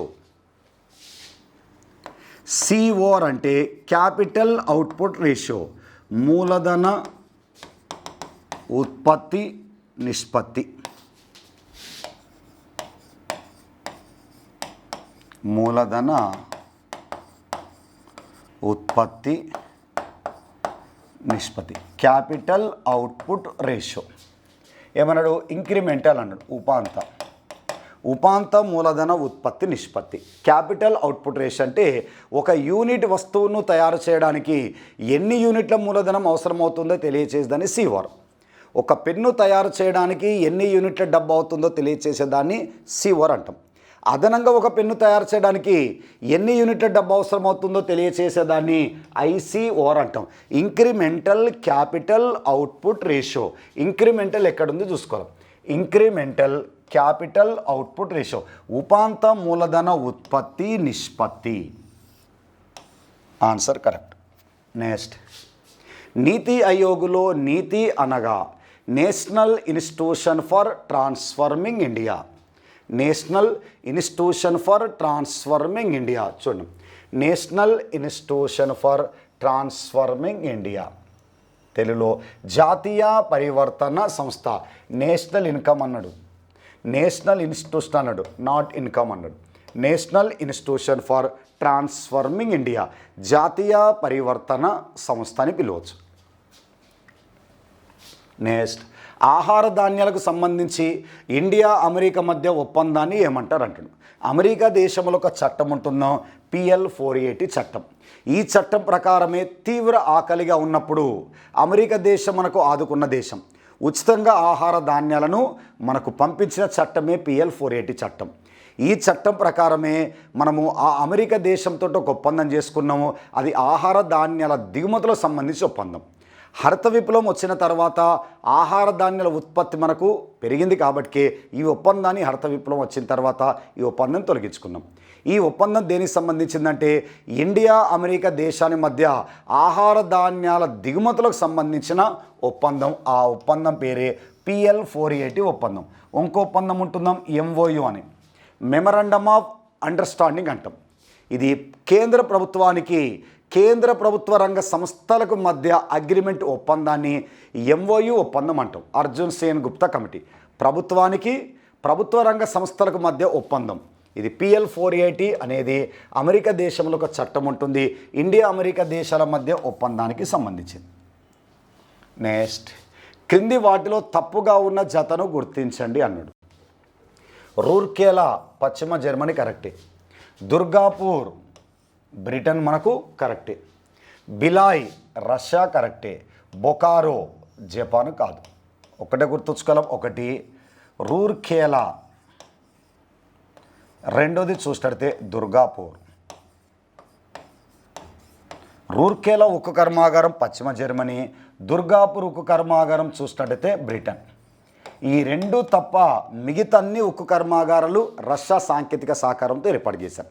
ఈ రెండు మినహాయించి Visakha steel plant Russia technology, Salem steel plant Russia technology, Bokaro steel plant, ఈ రెండు మినహాయించి మిగతా ఉక్కు కర్మాగారాలన్నీ కూడా రష్యా సాంకేతిక సహకారంతో ఏర్పాటు చేశారు.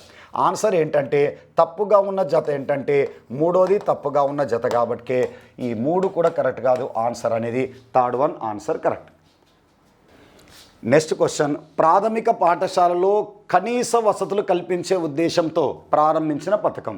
ఆపరేషన్ ఫ్లడ్ కాదు, operation blackboard. Operation blackboard ఇది ప్రాథమిక పాఠశాలలో మౌలిక వసతులు కల్పించడానికి ప్రారంభించిన కార్యక్రమం మనకు ఆపరేషన్ బ్లాక్ బోర్డ్ అనే కార్యక్రమం. నెక్స్ట్, బౌగెట్టి అనే పదము, బడ్జెట్ అనే పదము బౌగెట్టి అనే ఒక ఫ్రెంచి పదం నుండి తీసుకున్నాం. బౌగెట్టి అనగా తోలు సంచి అని అర్థం. బౌగెట్టి అనేది ఏ పదం అంటే ఫ్రెంచి పదం. మనీ అనే పదము మనేటా అనే లాటిన్ పదము నుండి మనకు వచ్చింది. అది ఇక్కడ బౌగెట్టి అనగా ఫ్రెంచి పదం అని అర్థం. బడ్జెట్ అంటేనే ఆదాయ వ్యయాల పట్టికను గుర్తుంచుకోవాలి. నెక్స్ట్, ఏ కమిటీ సిఫార్సు ఆధారంగా రైల్వే బడ్జెట్ను మనకు వేరు చేశారంటాడు. రైల్వే బడ్జెట్ను వేరు చేయమని సూచించిన committee 1921 Acworth committee. Acworth committee సూచనల మేరకు కేంద్ర బడ్జెట్ నుండి రైల్వే బడ్జెట్ను వేరు చేసిన సంవత్సరం 1924. ఏ కమిటీ అంటే అక్వర్త్ కమిటీ. రైల్వే బడ్జెట్ను కేంద్ర బడ్జెట్లో కలపాలని సూచించిన కమిటీ ఏంటంటే బిబేక్ దేబ్రాయ్ కమిటీ.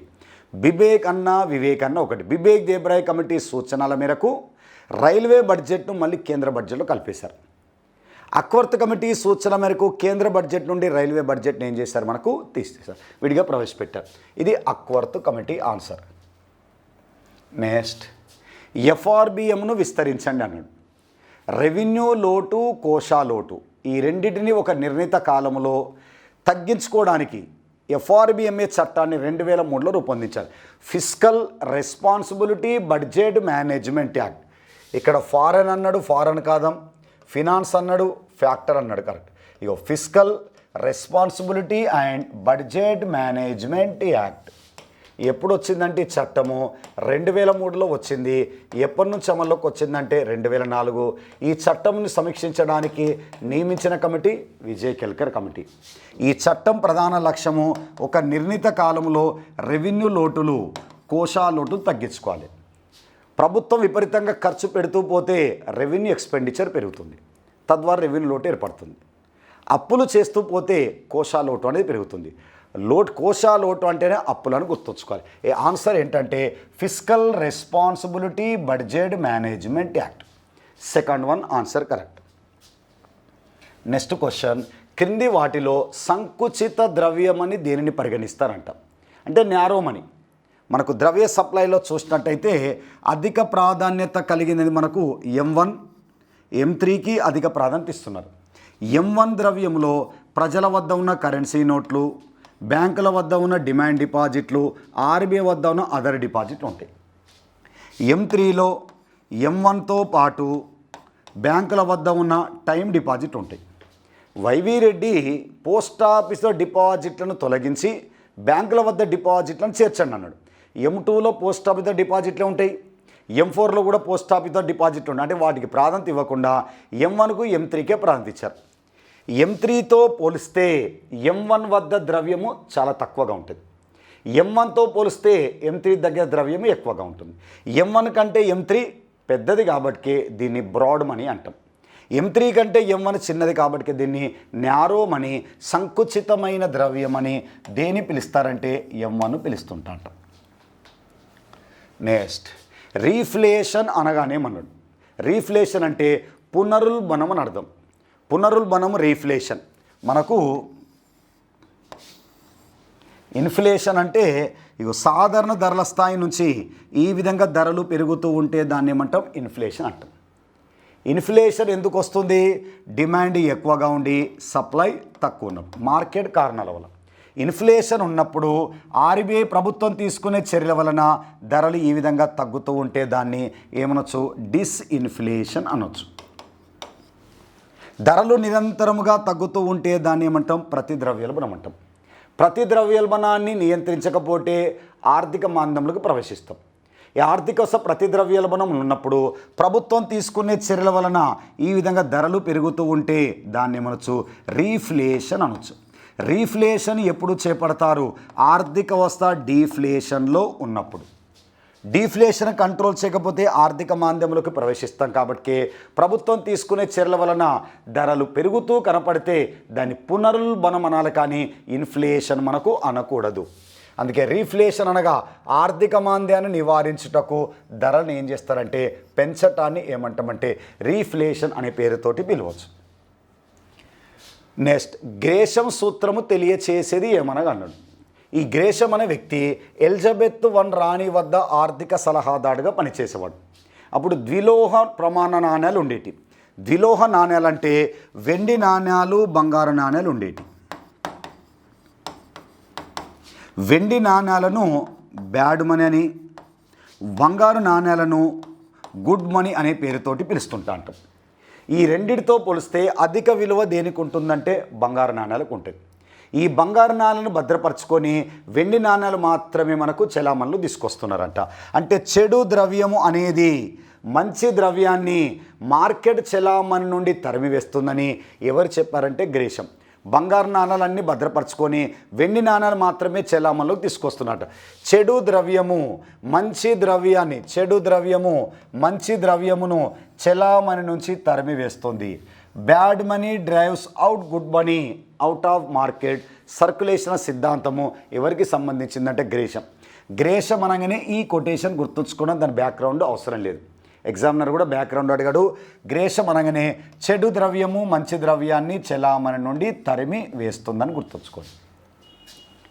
నెక్స్ట్ 15వ ఆర్థిక సంఘం ఫార్ములా ప్రకారము జనాభాకు ఎంత వెయిటేజ్ ఇస్తున్నారు?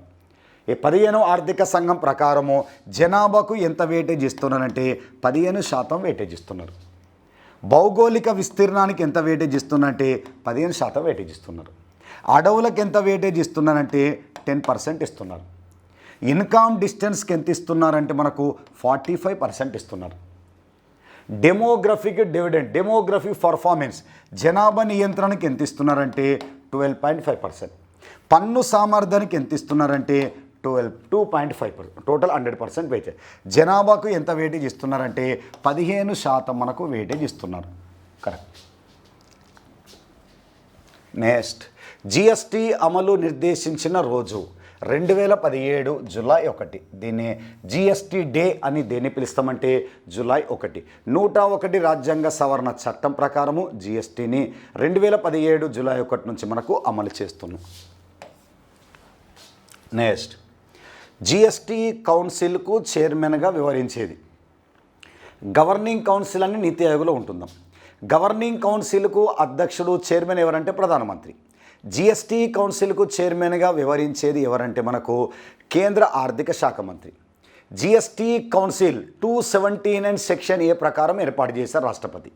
కాబట్టి ఇది కాన్స్టిట్యూషన్ బాడీ, ఇది ఒక రాజ్యాంగబద్ధమైన సంస్థ కింద మనకు చట్టబద్ధమైన, ఎందుకంటే 279 సెక్షన్ దీనికంటే ఒక ఆర్టికల్ ఉంది కాబట్టి దీన్ని ఏమంటాం కాన్స్టిట్యూషన్ బాడీ అనే పేరుతోటి పిలవచ్చు. జిఎస్టీ కౌన్సిల్కు చైర్మన్గా ఎవరు వివరిస్తారంటే కేంద్ర ఆర్థిక శాఖ మంత్రి వివరిస్తారు. జిఎస్టీ కౌన్సిల్ ఇప్పటి వరకు ఎన్ని సమావేశాలు నిర్వహించిందంటే 49 సార్లు జిఎస్టీ కౌన్సిల్ సమావేశాలు నిర్వహించింది. రీసెంట్గా 2023లో మనకు ఫిబ్రవరిలో 49వ జిఎస్టీ కౌన్సిల్ మీటింగ్ న్యూఢిల్లీలో నిర్వహించడం అనేది జరిగింది. జిఎస్టీ కౌన్సిల్ సమావేశాలకు రాష్ట్రాల నుంచి ఎవరు హాజరవుతారంటే ఆర్థిక మంత్రులు హాజరవుతారు. జిఎస్టీ కౌన్సిల్ సూచించిన పన్ను రేట్లు 0%, 5%, 12%, 18%, 28% మనకు నిర్ణయించారు. ఆన్సర్ కేంద్ర ఆర్థిక మంత్రి. నెక్స్ట్, అంతర్రాష్ట్రాల మధ్య జరిగే వస్తు సేవల సరఫరాపై కేంద్రం విధించే జిఎస్టీని ఏమంటారు అన్నాడు. మనకు జిఎస్టీ అనేది ఒకటి ఇంట్రా స్టేట్ అని ఉంటుందాం, ఇంటర్ స్టేట్ అని ఉంటుందాం. ఇంట్రా స్టేట్ అన్నప్పుడు సిజిఎస్టీ కట్టాలి, ఎస్జిఎస్టీ చెల్లించాలి. ఇంటర్ స్టేట్ అన్నప్పుడు ఐజిఎస్టీ చెల్లించాలి. ఒక రాష్ట్రంలో వస్తువులు క్రయ విక్రయాలు జరుపుతున్నప్పుడు సిజిఎస్టీ పడుతుంది, ఎస్జిఎస్టీ పడుతుంది. ఇప్పుడు వస్త్రాలు కొంటే జిఎస్టీ 5% పడుతుంది, సిజిఎస్టీ 2.5, ఎస్జిఎస్టీ 2.5. ఒక రాష్ట్రంలో ఒక వస్తువు తయారై మరొక రాష్ట్రంలో అమ్మితే వాటిపైన విధించే పన్నును ఏమంటామంటే ఐజిఎస్టీ అనొచ్చు. ఇంటర్ స్టేట్ అంతర్రాష్ట్రాల మధ్య లావాదేవీలు జరుపుతున్నప్పుడు కేంద్రం విధించే జిఎస్టీని ఏమంటామంటే integrated goods and service tax, సమీకృత వస్తు సేవల పన్ను, ఐజిఎస్టీ. అంతర్రాష్ట్రాలు అన్నప్పుడు ఐజిఎస్టీ అని గుర్తుంచుకోవాలి. నెక్స్ట్, మార్కెట్ ధరలలో స్థూల జాతీయోత్పత్తి అనగా అన్నాడు. ఈ మార్కెట్ ధరల వద్ద స్థూల జాతీయోత్పత్తి అనగానిచ్చి C+I+G+X-M+R-P అని ఇచ్చాడు. 6 అనగా అన్నాడు. 6 అంటే ఏంటంటే విదేశాల నుండి వచ్చే రాబడిని అర్థం, విదేశాల నుండి వచ్చే ఆదాయం. మార్కెట్ ధరల వద్ద లెక్కించేటప్పుడు పరోక్ష పన్నులను మార్కెట్ ధర వద్ద పరోక్ష పన్నులు కలపాలి, సబ్సిడీలు ఏం చేయాలంటే మనకు తీసేయాలి. మార్కెట్ ధర వద్ద లెక్కించేటప్పుడు పరోక్ష పన్నును కలపాలి, సబ్సిడీలను ఏం చేయాలంటే తీసేయాలి. దేనికి? ఉత్పత్తి ఖర్చుకు, ఫ్యాక్టర్ ఆఫ్ కాస్ట్కు పరోక్ష పన్నులు కలిపి సబ్సిడీలు తీసేస్తే ఏం రాబట్టవచ్చు అంటే మార్కెట్ ప్రైస్ అనేది రాబట్టవచ్చు. అక్కడ మార్కెట్ ధరల వద్ద 6 అన్నాడు కాబట్టి 6 అంటే విదేశాల నుండి వచ్చే ఆదాయం. పి అన్నాడు అనుకో విదేశాలకు చేయి చెల్లింపులు, ఎం అన్నాడు అనుకో దిగుమతులు, ఎక్స్ అన్నాడు అనుకో ఎగుమతులు, జి అన్నాడు అనుకో గవర్నమెంట్ ఎక్స్పెండిచర్, ఐ అంటే ప్రభుత్వం చేసే ప్రైవేట్ చేసే పెట్టుబడి వ్యయం, సి అంటే కుటుంబాలు చేసే వినియోగ వ్యయం, ఆర్ అంటే విదేశాల నుండి వచ్చే ఆదాయము. మూడోది కరెక్ట్. నెక్స్ట్, స్వతంత్రానికి పూర్వము జాతీయ ఆదాయాన్ని శాస్త్రీయ పద్ధతిలో అంచనా వేసిన వారు. 1931-32 జాతీయ ఆదాయాన్ని శాస్త్రీయ పద్ధతిలో లెక్కించిన వ్యక్తి వికే ఆర్వీరావు. ఇతని ప్రకారం జాతీయ ఆదాయం ఎంత? 1689 కోట్లు. ఇతను రాసిన book British India national income. జాతీయ ఆదాయాన్ని మొదటగా అంచనా వేసింది దాదాబాయి నౌరోజీ. శాస్త్రీయ పద్ధతిలో అంచనా వేసింది అంటే వ్యవసాయం ద్వారా ఎంత వస్తుంది, పరిశ్రమల ద్వారా ఎంత వస్తుంది, సేవల ద్వారా ఎంత వస్తుందని ఉత్పత్తి పద్ధతి, వ్యవసాయ పారిశ్రామిక రంగంలో తయారయ్యే వస్తువులను ఉత్పత్తి పద్ధతి ద్వారా లెక్కించాడు. సేవా రంగం ద్వారా వచ్చిన ఆదాయాన్ని ఆదాయ పద్ధతి ద్వారా మనకు లెక్కించాడు. ఎక్కువసార్లు జాతీయ ఆదాయం లెక్కించిన వ్యక్తి అన్నప్పుడు ఫిన్లే షిరస్. ఈ జాతీయ ఆదాయ స్వతంత్రానికి పూర్వం శాస్త్రీయ పద్ధతిలో లెక్కించిన వ్యక్తి VKRV Rao. Second answer correct. Next question, ఒక దేశ భౌగోళిక సరిహద్దు లోపల జరిగే వస్తు సేవల ఉత్పత్తిని ఏమని పిలుస్తారంటే జీడిపి అని పిలుస్తాం. జీడిపి అనేది ఒక సంవత్సర కాలంలో ఒక దేశ భౌగోళిక సరిహద్దు లోపల దేశీయుల ద్వారా విదేశీయుల ద్వారా జరిగే ఉత్పత్తిని ఏమంటే జీడిపి అంటాం. జీడిపి అనేది ఎవరు ఉత్పత్తి చేస్తున్నారు ముఖ్యం కాదు, ఎక్కడ ఉత్పత్తి చేస్తున్నారు ముఖ్యం. ఎక్కడ ఉత్పత్తి జరగాలి? మన బౌండరీలో ఉత్పత్తి చేస్తే జీడిపి. ఎక్కడైనా ఉత్పత్తి చేయని భారతీయ పౌరుల ద్వారా ఉత్పత్తి చేస్తే జీఎన్పి అవుతుంది. మన భారతీయులు మన దేశ భౌగోళిక సరిహద్దు చేసిన ఉత్పత్తి, ఇతర దేశాలు చేసిన ఉత్పత్తులను దేంట్లో లెక్కిస్తారు? జీఎన్పి. జీఎన్పి అనేది ప్రదేశం కంటే వ్యక్తికి ప్రాధాన్యత ఇస్తుంది. జీఎన్పి అంటే ఎవరు అని గుర్తుంచుకోవాలి. జీడిపి అంటే ఎక్కడని గుర్తుంచుకో. ఎక్కడ? మన బౌండరీలో దేశులు కానీ విదేశీయులు కానీ వారి ద్వారా లభించిన ఉత్పత్తిని ఏమంటాం? జీడిపి అనే పేరుతోటి పిలవచ్చు, gross domestic product. Next, NDP అనగా నెట్ డొమెస్టిక్ ప్రోడక్ట్. ఎన్డిపి రావాలంటే జీడిపి నుంచి ఏం తీసేయాలి? డిప్రిసియేషన్, తరుగుదలను తీసేయాలి. తరుగుదల దేంట్లో ఉన్నట్టే జీడిపిలో ఉన్నట్టు. జీడిపిలో ఏముంటుంది C+I+G+X-M అని ఉంటుంది. ఐలో యంత్రాలపైన చేసే పెట్టుబడులు. యంత్రాలను నిత్యము వాడుతూ ఉండడం వలన కొన్ని సంవత్సరాల తర్వాత అరుగుదల ఏర్పడి వాటి యొక్క ఆస్తుల విలువ తగ్గిపోవటాన్ని ఏమంటాం డిప్రిసియేషన్ అంటాం. జీడిపి మైనస్ డిప్రిసియేషన్ ఆన్సర్ మనకు correct. NDP is equal GDP minus తరుగుదల. నెక్స్ట్ మానవ అభివృద్ధి సూచికని దేన్ని సూచిస్తుందంట? హ్యూమన్ డెవలప్మెంట్ ఇండెక్స్ దేన్ని సూచిస్తుందంట? మానవ అభివృద్ధి సూచిలో 3 పారామీటర్ తీసుకుంటుంటాం, 3 అంశాలను. 1 ఆయు ప్రమాణము, 2 అక్షరాస్యత, 3 తలసరి ఆదాయం. ఈ మూడింటి విలువలు ఎక్కడైతే గరిష్టంగా ఉంటాయి, ఆయు ప్రమాణం ఎక్కువగా ఉండి అక్షరాస్యత ఎక్కువగా ఉండి తలసరి ఆదాయం ఎక్కువ ఉంటే మానవ అభివృద్ధిలో మొదటి ర్యాంక్ ఇస్తారు.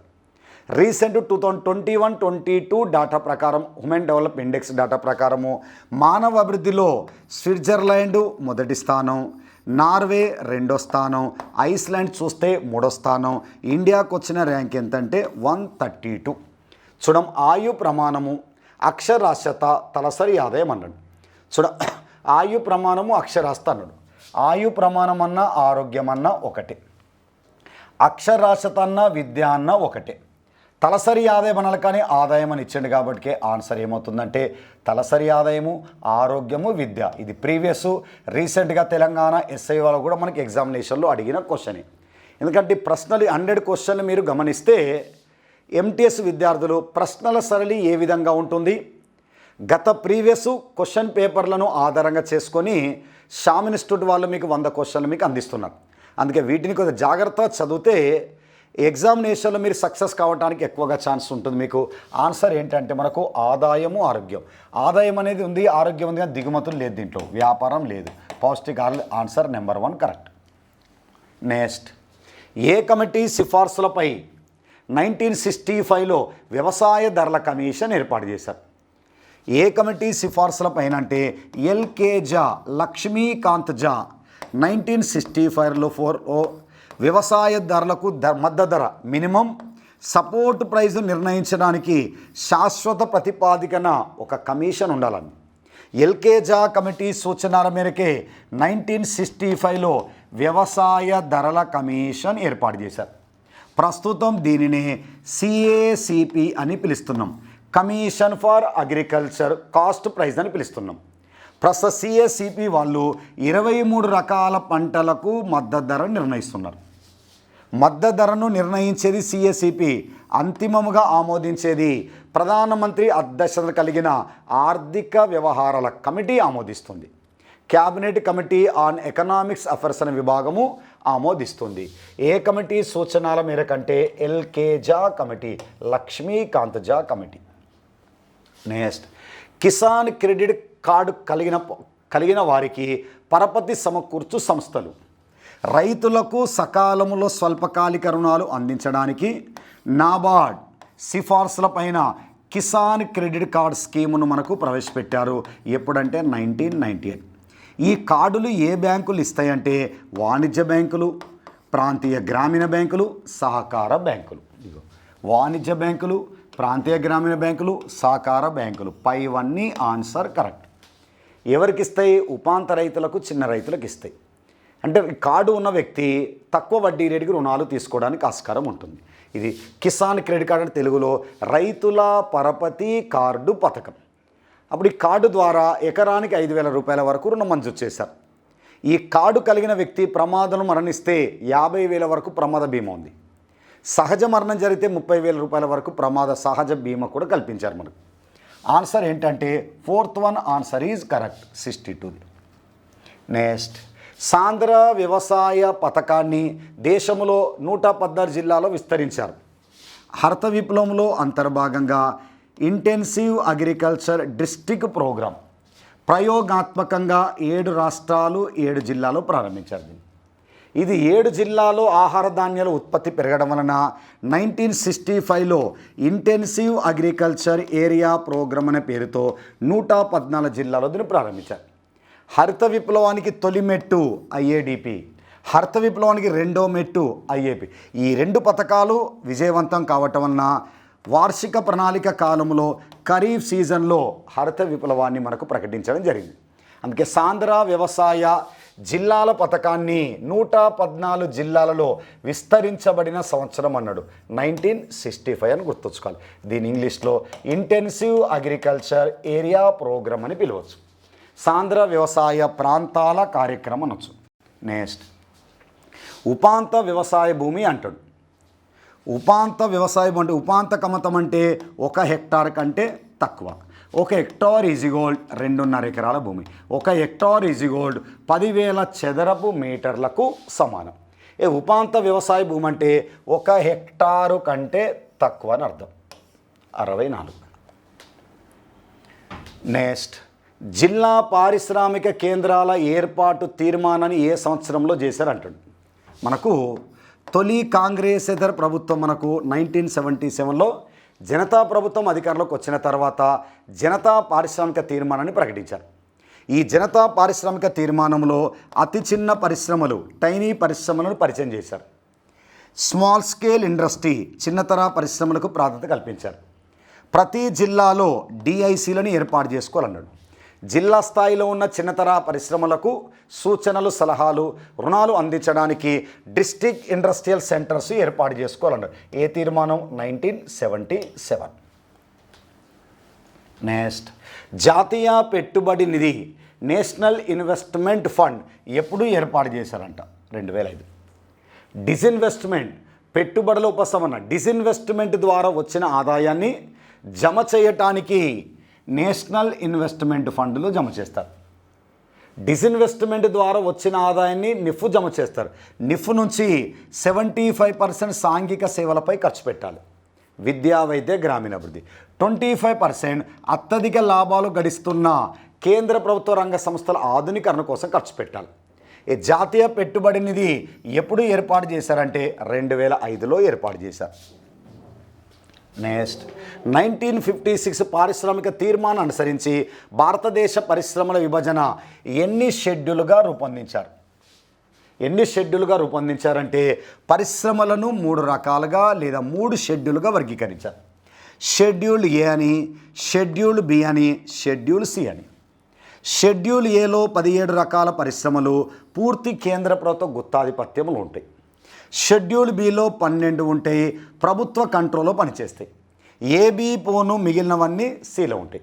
రెండవ పారిశ్రామిక తీర్మానంలో పరిశ్రమలను ఎన్ని షెడ్యూళ్ళు, ఎన్ని జాబితాలు, ఎన్ని రకాలుగా వర్గీకరించారంటే 3 రకాలుగా వర్గీకరించారు. నెక్స్ట్ గణనలో ఒక్కొక్క అంశానికి అంశ సూచి ఏ విధంగా గణిస్తారంట. ఏ గణనలో మనకు హెచ్డిఐ గణనలో ఇది హ్యూమన్ డెవలప్ ఇండెక్స్ హెచ్డిఐ గణనలో అంటే మానవాభివృద్ధి సూచి గణనలో అంశానికి ఏ సూచి ఆధారంగా గణన చేస్తారు. ఇప్పుడు మానవాభివృద్ధి సూచిని లెక్కించేటప్పుడు 3 పారామీటర్ తీసుకుంటారు. ఆయు ప్రమాణము, అక్షరాస్యత, తలసరి ఆదాయం.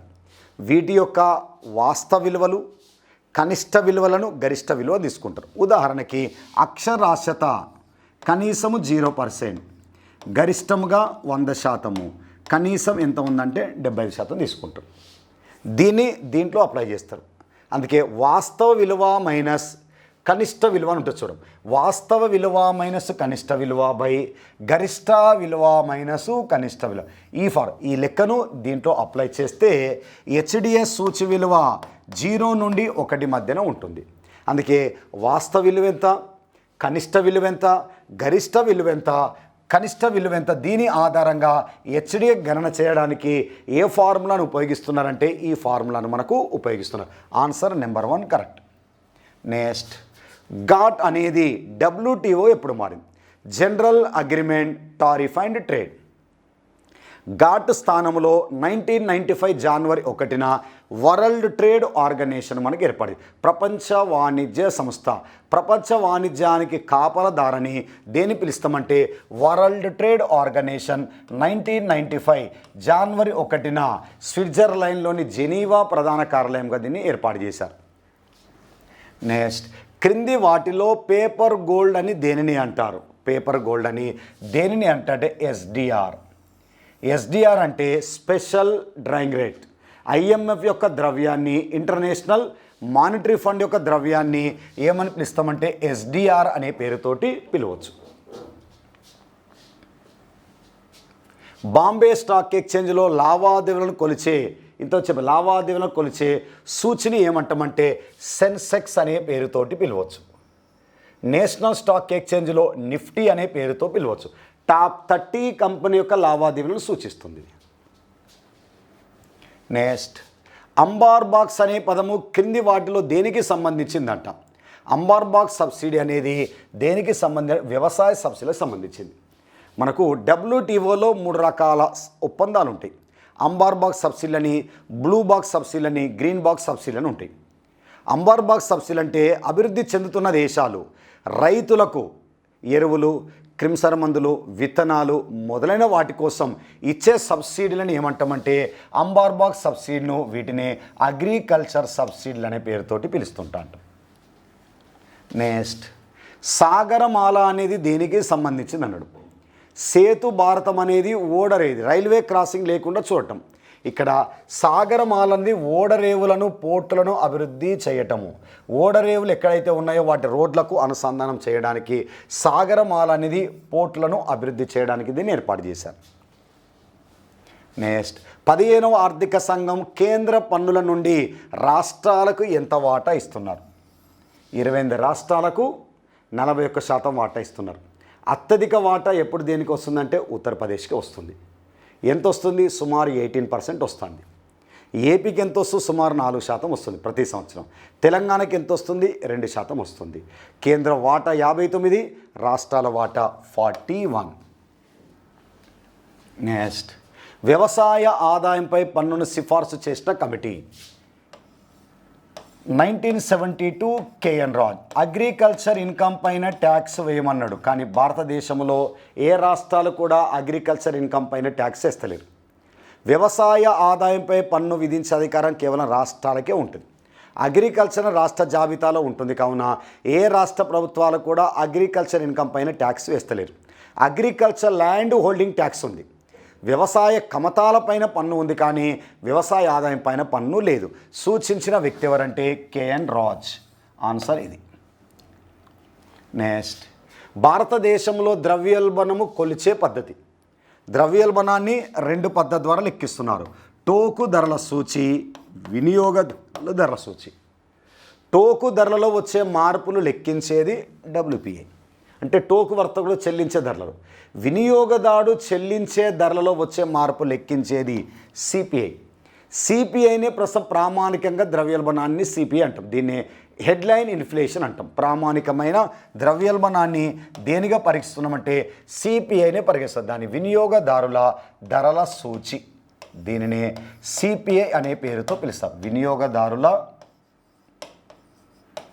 ధరల సూచి అంట. వినియోగదారుల సూచి అన్న, వినియోగదారుల ధరల సూచి అన్న ఒకటి. Answer number 1 correct.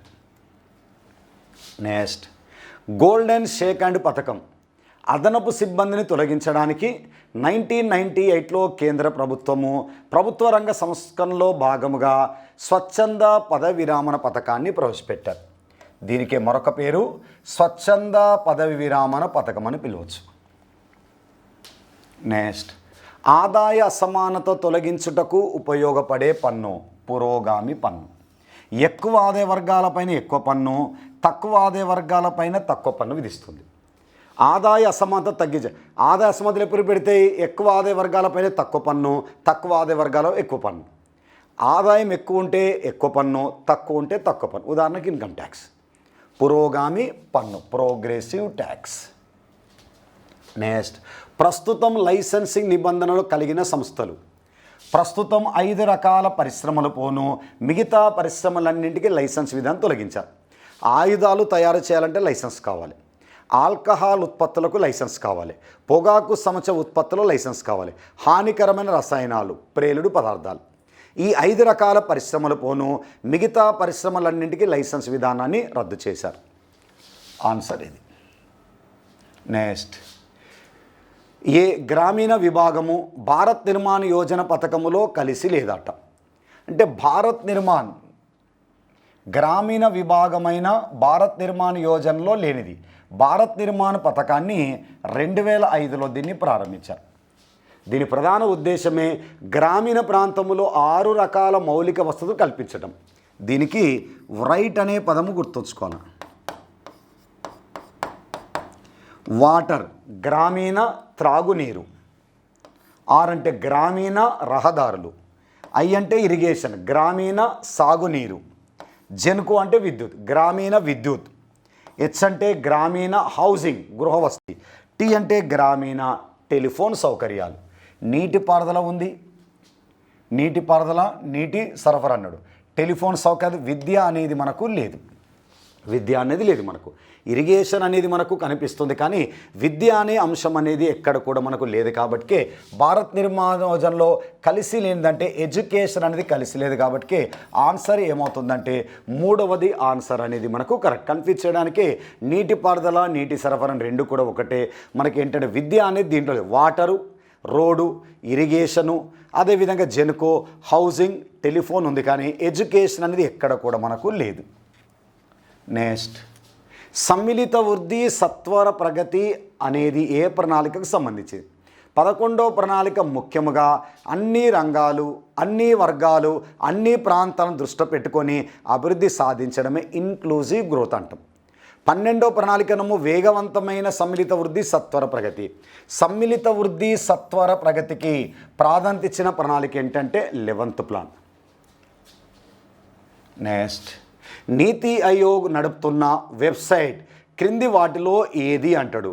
My gov group. Website పేరు ఏంటంటే మై గవ్ గ్రూప్ అనేది నీతి ఆయోగ్ వెబ్సైట్ పేరు ఇది. నెక్స్ట్, విదేశీ మారక ద్రవ్య నిర్వహణ చట్టము ఏ సంవత్సరంలో చేశారన్నాడు? విదేశీ మారక ద్రవ్య నియంత్రణ చట్టం 73, దాన్ని ఫారెన్ ఎక్స్చేంజ్ రెగ్యులేషన్ యాక్ట్. విదేశీ పెట్టుబడులను అనుమతించాలి, విదేశీ పెట్టుబడులు రమ్మని పిలవాలనేది ఫారెన్ ఎక్స్చేంజ్ మేనేజ్మెంట్ యాక్ట్. ఇది నియంత్రణ, ఇది నిర్వహణ. ఎప్పుడు 99. ఫెనాని ఏమని పిలుస్తున్నామంటే ఫెమాగా మనకు పిలుస్తున్నాం. ఎప్పటి నుంచి అంటే 1999 నుంచి. నెక్స్ట్, భారత్లో సూక్ష్మ చిన్నతర పరిశ్రమల అభివృద్ధి చట్టమును ఏ సంవత్సరంలో చేశారన్నాడు? 2006వ సంవత్సరంలో ఎంఎస్ఎంఈడి యాక్ట్ వచ్చింది. పెట్టుబడి ఆధారంగా పరిశ్రమలను మైక్రో, స్మాల్, మీడియం ఎంటర్ప్రైజ్ అని 3 రకాలుగా వర్గీకరించిన చట్టం ఎప్పుడంటే 2006. ఇటీవల 2022 దానికి ఒక కొత్త నిర్వచనం ఇచ్చారు. 2022 లేదు కాబట్టి ఏదనొచ్చు 2006 ప్రకారం micro, small, medium enterprise development అనేది ఎప్పుడంటే 2006. నెక్స్ట్, ద్రవ్యం అనేది ఏ భాషా పదము? మనీ అనే పదము మనేటా అనే లాటిన్ పదము నుండి ఆవిర్భవించింది. మనేటా అనేది రోమన్ దేవత యొక్క పేరు. ఈ ఆలయములో మొదటిసారిగా నాణ్యాలను ముద్రించి దానికి మనీ అని నామకరణం చేశారు. ఈ మనీ ద్రవ్యం అనేది ఏ భాషా పదం నుంచి వచ్చిందంటే మనేటా అనే లాటిన్ పదము నుండి మనకు మనీ అనే పదాన్ని తీసుకొచ్చారు. ఒక కేంద్రీకృతమైన ప్రధాన కార్యాలయం ఆధారంగా దేశమంతటా ఎన్నో బ్రాంచులు, ఆఫీసులు విస్తరించిన బ్యాంకింగ్ వ్యవస్థను ఏమంటారు అన్నాడు? ఒక బ్యాంకుకు ఒక ప్రధాన కార్యాలయం ఉంటూ దేశవ్యాప్తంగా అనేక బ్రాంచ్లలో లావాదేవీలు కొనసాగిస్తే అటువంటి బ్యాంకింగ్ వ్యవస్థను బ్రాంచ్ బ్యాంకింగ్ వ్యవస్థ అంటాం. భారతదేశంలో బ్యాంకింగ్ వ్యవస్థను branch. SBI Mumbai head quarter ఉంది. దేశవ్యాప్తంగా అనేక బ్రాంచ్లలో లావాదేవీలు నడుస్తుంది. భారతదేశంలో బ్యాంకింగ్ వ్యవస్థనే బ్రాంచ్ బ్యాంకింగ్ వ్యవస్థ అనవచ్చు. నెక్స్ట్, జాతీయ ఆదాయ అంచనాలలో వికేఆర్వి రావు గారు ఉపయోగించిన పద్ధతి ఏంటి? ఉత్పత్తి పద్ధతి, ఆదాయ పద్ధతి. ఈ 2 పద్ధతులు వ్యవసాయ పారిశ్రామిక రంగంలో ఉత్పత్తులను ఉత్పత్తి పద్ధతి ద్వారా లెక్కించండి. సేవా రంగంలో వచ్చిన ఆదాయాలను ఆదాయ పద్ధతి ద్వారా లెక్కించాడు. ఈ 2 పద్ధతులతో ఉపయోగించాడు. వ్యయ పద్ధతి తీసుకోకుండా 3 పద్ధతులు. అదృశ్య హస్తం అనే సిద్ధాంతం. అదృశ్య హస్తం అనే సిద్ధాంతం ఎవరికి సంబంధించిందంటే ఆడమ్ స్మిత్. అదృశ్య హస్తం అంటే మార్కెట్ శక్తులైన డిమాండ్ సప్లైలను అదృశ్య హస్తభావన, ఇన్విజిబుల్ హ్యాండ్ అని పోల్చింది ఎవరంటే మనకు ఆడమ్ స్మిత్. అదృశ్య మార్కెట్ను నడిపించే శక్తులు ఏంటిది? డిమాండ్ సప్లైలు, డిమాండ్ అనేది కొనేవానికి సంబంధించింది, సప్లై అనేది అమ్మేవానికి సంబంధించి. ఈ డిమాండ్ సప్లైలను ఆడమ్ స్మిత్ అదృశ్య హస్తభావన అని పేరు పెట్టాడు. Question number 89. ఈ క్రింది వాటిలో రెవెన్యూ లోటు అనగా, రెవెన్యూ లోటు అంటే రెవెన్యూ వ్యయము ఎక్కువగా ఉండాలి, రెవెన్యూ రాబడి తక్కువగా ఉన్నట్లయితే ఈ రెండింటి మధ్య ఎంత వ్యత్యాసం ఉంటుందో అంత లోటు అనేది ఏర్పడుతుంది. రెవెన్యూ వ్యయము మైనస్ రెవెన్యూ రాబడి అనేది కరెక్ట్. రెవెన్యూ రాబడి మైనస్ రెవెన్యూ వ్యయం అయితే రెవెన్యూ మిగులవుతుంది. తీసివేతలు చేసేటప్పుడు ఏది ఎక్కువగా ఉంటే దాన్ని ముందు తీసుకురావాలి. ఇక్కడ రెవెన్యూ వ్యయం ఎక్కువగా ఉంది కాబట్టి రెవెన్యూ వ్యయం నుంచి రెవెన్యూ రాబడి తీసేస్తే ఏమొస్తుందంటే రెవెన్యూ లోటు అనేది వస్తుంది. ప్రభుత్వం సాధారణ పరిపాలన కోసం చేసే ఖర్చు అంతా రెవెన్యూ వ్యయము, పన్నుల ద్వారా వచ్చే రాబడి అంతా కూడా రెవెన్యూ రాబడి అవుతుంటా. అంటే పన్ను రాబడి కావచ్చు, పన్నేతర రాబడి. Answer 8 number 1 answer correct. Next question, మన దేశంలో మొదటి బీమా సంస్థ, దేశంలో జాతీయం చేయబడిన మొదటి బీమా సంస్థ LIC 1956 సెప్టెంబర్ 1. దీనికంటే ముందు ప్రైవేట్ రంగంలో 245 బీమా సంస్థలు ఉండేవి. ఈ 245లో మొదటిది ఏంటంటే ఓరియంటల్ లైఫ్ ఇన్సూరెన్స్ కార్పొరేషన్. ఈ దేశంలో మొట్టమొదటి బీమా సంస్థ ఓరియంటల్ లైఫ్ ఇన్సూరెన్స్ కార్పొరేషన్ 1818లో కోల్కతా కార్యాలయంగా దీన్ని ప్రారంభించారు. Second one correct. నెక్స్ట్, ప్రస్తుతం ఎన్ని రకాల పంటలకు ధరల విధానాన్ని ప్రకటిస్తున్నారు? ధరల విధానాన్ని ప్రకటించేది మనకు CACP అని చెప్పాను. 23 రకాల పంటలకు ధరల విధానాన్ని ప్రకటిస్తున్నారు. దీంట్లో 22 రకాల పంటలకు MSP అనే పేరుతో ప్రకటిస్తున్నారు, కనీసపు మద్దతు ధర. చెరుకుకు ప్రకటించే ధరను ఏమని పిలుస్తామంటే స్టాచ్యుటరీ మినిమం ప్రైజ్ అని, ఫేర్ అండ్ రెమ్యునరేటివ్ ప్రైజ్ అని పిలుస్తారు. చట్టబద్ధమైన ధర అనొచ్చు. చెరుకు పంటకు చట్టబద్ధత కల్పించారు. చెరుకు ఎంత పంట పండించినా ప్రభుత్వమే కొనుగోలు చేస్తుంది. MSPకి చట్టబద్ధత లేదు. ఈ 22 రకాల పంటలలో ఖరీఫ్ సీజన్లో 14 రకాల పంటలకు, రబీ సీజన్లో 6 రకాల పంటలు, వాణిజ్య పంటలు 2 అని గుర్తుంచుకోవాలి. ఎన్ని రకాల పంటలకు ధరల విధానాన్ని ప్రకటిస్తున్నారన్నప్పుడు 23. 23లో 22 రకాల పంటలకు MSP అని, ఒక రక పంట చెరుకు పంటకు మాత్రం స్టాచ్యుటరీ మినిమం ప్రైజ్ అని ప్రకటిస్తున్నారు. ఆన్సర్ ఏంటంటే 23. నెక్స్ట్, మేక్ ఇన్ ఇండియా 2.0లో ఎన్ని రంగాలకు ప్రాధాన్యత ఇచ్చారు? మనకు 2014లో ప్రారంభించిన మేక్ ఇన్ ఇండియా దేశంలో తయారీ రంగాన్ని అభివృద్ధి చేయాలి, భారతదేశాన్ని తయారీ రంగ హబ్గా మార్చాలనే ఉద్దేశం కొద్దీ 2014లో ప్రవేశపెట్టింది మనకు 1.0. దీంట్లో 25 రంగాలపైన దృష్టి పెట్టాలి. 2022 నాటికి GDPలో తయారీ రంగం వాటా 25% ఉండేలా చూడాలి. 2022 నాటికి ప్రైవేట్ రంగంలో 100 మిలియన్ల మందికి ఉపాధి కల్పించారంట. 2.0లో మీకు 2.0లో ఎన్ని రంగాలకు ప్రాధాన్యత ఇచ్చారంటే 27 రంగాలకు ప్రాధాన్యత ఇచ్చారు. ఇది ఇంపార్టెంట్ గుర్తుంచుకోవాలి. 1.0 25 రంగాలు, ఇది 27 రంగాలను గుర్తుంచుకోండి. Next question, zero based budget విధానం ఏ ప్రధానమంత్రి కాలంలో ప్రవేశపెట్టారు? నిధుల కేటాయింపులను బట్టి బడ్జెట్ 2 రకాలు ఉంటాయి. ఒకటి ఆధారిత బడ్జెట్, జీరో బేస్డ్ బడ్జెట్ అని ఉంటుంది. సాంప్రదాయ లేదా ఆధారిత బడ్జెట్, గత సంవత్సర కేటాయింపులను ఆధారంగా చేసుకొని బడ్జెట్ రూపొందిస్తే ఆధారిత బడ్జెట్. గత సంవత్సరంతో సంబంధం లేకుండా వర్తమాన అంశాలను దృష్టిలో పెట్టుకొని తయారు చేసే బడ్జెట్ను జీరో బేస్డ్ బడ్జెట్ అనొచ్చు. భారతదేశంలో 1986-87 రాజీవ్ గాంధీ ప్రధాని కాలంలో ఆర్థిక మంత్రి VP Singh zero based budget ప్రవేశపెట్టారు. ఆంధ్రప్రదేశ్లో 2001లో ఆర్థిక మంత్రి యనమాల రామకృష్ణుడు మనకు జీరో బేస్డ్ బడ్జెట్ను ప్రవేశపెట్టారు.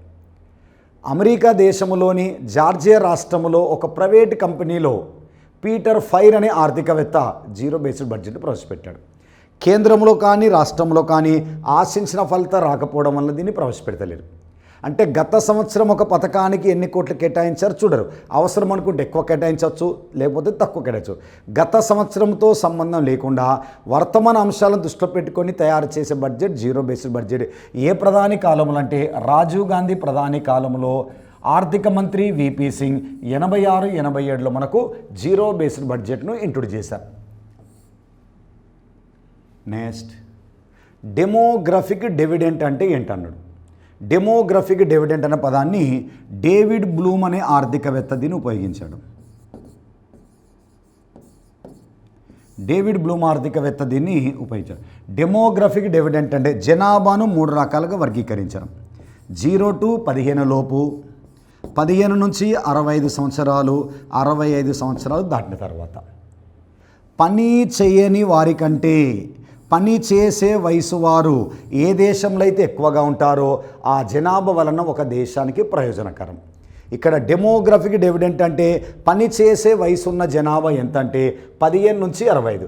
శ్రామిక జనాభా అన్నాడనుకో 15 నుంచి 59 అనాలి. డేవిడ్ బ్లూమ్ ప్రకారం డెమోగ్రఫిక్ డివిడెంట్ అంటే 15 సంవత్సరాల నుంచి 60 సంవత్సరాల మధ్య గల ఉత్పాదక జనాభా పెరిగి దేశ వృద్ధి రేటుకు పెరుగుదలకు తోడ్పడుతుంది. కాబట్టి దీన్నే డెమోగ్రఫిక్ అంటే జనాభా, డివిడెంట్ అంటే ప్రయోజనము లేదా లాభం. ఏ జనాభా వలన ఒక దేశానికి ప్రయోజనకరము? పని చేయని వారి జనాభా కంటే పని చేసే వారి జనాభా ఏ దేశంలో ఏది ఎక్కువగా ఉంటుందో అదొక అభివృద్ధికి సూచిక. ఏ డెమోగ్రఫిక్ డివిడెంట్ అంటే 15 నుంచి 60 సంవత్సరాల లోపు జనాభా సంబంధిత ప్రయోజనాలు డెమోగ్రఫిక్ డివిడెంట్ అని పిలుస్తుంటాం. నెక్స్ట్ ఈ క్రింది వానిలో ఆర్థిక అభివృద్ధి లక్ష్యాలు. ఆర్థిక అభివృద్ధి అంటే ఉత్పత్తి పెరుగుదలతో పాటు వ్యవస్థాపరమైన మార్పులు సాధించాలి. ఆర్థిక స్వావలంబన సాధించుట, ప్రజల జీవన ప్రమాణ స్థాయిని పెంచుట, సమ్మిళిత వృద్ధి సాధించుట అన్నీ కూడా మనకు కరెక్టే. ఆన్సర్ ఏంటంటే పైవన్నీ ఈజ్ కరెక్ట్. నెక్స్ట్ సంసద్ ఆదర్శ గ్రామ యోజన పథకాన్ని ఏ సంవత్సరంలో ప్రవేశపెట్టారు? 2014 అక్టోబర్ 2. 2016 నాటికి ఒక ఎంపీ ఒక గ్రామాన్ని దత్తత తీసుకోవాలి. 2019 నాటికి 3 గ్రామాలు దత్తత తీసుకొని ఆ గ్రామములో మౌలిక వసతులు కల్పించడానికి సంసద్ ఆదర్శ గ్రామ యోజన ఎంపీల దత్తత పథకం అంటాం దీన్ని. ఒక ఎంపీ 3 గ్రామాల దత్తత కార్యక్రమం పూర్తి కావాలి. 2016లో 1, 2019లో అంటే 2, మొత్తానికి 3 గ్రామాల దత్తత తీసుకొని ఆ గ్రామానికి కలిసిన మౌలిక సౌకర్యాలు కల్పించాలి. ఆన్సర్ ఇది. నెక్స్ట్ గినీ గుణకం దాన్ని గినీ ఇండెక్స్ అని పిలుస్తుంటాం. గినీ గుణకం ద్వారా సాపేక్ష పేదరికాన్ని లెక్కిస్తారు. సాపేక్ష పేదరికం అంటేనే ఆదాయ అసమానతల ఆధారంగా లెక్కిస్తారు. గినీ సూచి విలువ 0 నుంచి 1 మధ్యన ఉంటుంది. ఒక దేశంలో ఆదాయ వ్యత్యాసాలు లేకపోతే సమపంపిణీ రేఖ ఉంటుంది. ఆదాయ అసమానతలు ఉంటే లారెంజ్ కర్వ్ అనేది ఉంటుంది. ఆదాయ అసమానతల గురించి తెలియచేసే రేఖ లారెంజ్ కర్వ్. ఈ గినీ సూచి దేనికి సంబంధించిందంటే ఆదాయ అసమానతలకు సంబంధించింది.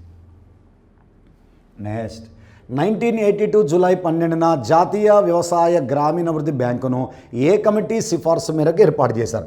1979లో వ్యవసాయ బ్యాంకులలో అత్యున్నతమైన బ్యాంకు ఉండాలని సూచించిన కమిటీ ఏంటంటే శివరామన్ కమిటీ.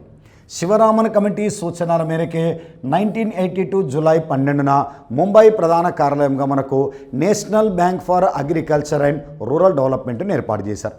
నాబార్డ్ ఏర్పాటు చేయకముందు నాబార్డ్ చేసే పని ARDC నిర్వహించేది, అగ్రికల్చర్ రీఫైనాన్స్ డెవలప్మెంట్ కార్పొరేషన్. దీన్ని ఎప్పుడు ఏర్పాటు చేశారు? 63. వ్యవసాయ రంగానికి పరోక్షముగా రుణాలు ఇచ్చేది ఏంటంటే మనకు నాబార్డ్. ARDCని 1982లో దేంట్లో కలిపేశారంటే నాబార్డ్లో కలిపేశారు. ఈ ఏ కమిటీ అన్నప్పుడు మనకు శివరామన్ కమిటీ అనేది మనకు answer correct. Next eNAM electronic national agriculture marketing 2016లో ప్రారంభించిన స్కీమ్లో ముఖ్యమైనది వ్యవసాయ ఉత్పత్తులను ఆన్లైన్లో క్రయ విక్రయాలు జరపడానికి ఒక పోర్టల్ను ఏర్పాటు చేశారు. చూడండి, రైల్వేలకు సంబంధించి వ్యవసాయ ఉత్పత్తులు ఆన్లైన్లో వ్యాపారం కోసం జాతీయ వ్యవసాయ మార్కెట్ పోర్టల్ అనేది కరెక్ట్. డిజిటల్ కాదు, చేనేత రంగము కాదు. ఇది వ్యవసాయ ఉత్పత్తులను ఆన్లైన్లో అమ్మకాలు జరుపుకోవడానికి ఒక పోర్టల్ కింద మనకు ఏర్పాటు చేశారు. ఇది మనకు ఎలక్ట్రానిక్ నేషనల్ అగ్రి మార్కెట్ అని. 1968 మార్చిలో తొలిసారిగా హరిత విప్లవం అనే పదము, ప్రపంచ హరిత విప్లవ పితామహుడు అన్నప్పుడు నార్మన్ బోర్లాగ్, భారత హరిత విప్లవ పితామహుడు MS స్వామినాథన్. హరిత విప్లవం అనే పదాన్ని నామకరణం చేసిన వ్యవసాయ శాస్త్రవేత్త 1968 జర్మనీ అంతర్జాతీయ సమావేశంలో వ్యవసాయ శాస్త్రవేత్త అయిన విలియం S. గాన్ హరిత విప్లవం అనే పదాన్ని మొదటగా ఎవరు ఉపయోగించారన్నప్పుడు విలియమెస్ గాండ్ లేదా గాండెన్. విలియమెస్ గాండ్ అనే ఒక వ్యవసాయ శాస్త్రవేత్త ఈ హరిత విప్లవం అనే పదాన్ని మనకు ఉపయోగించడం అనేది జరిగింది. Answer third one is answer correct.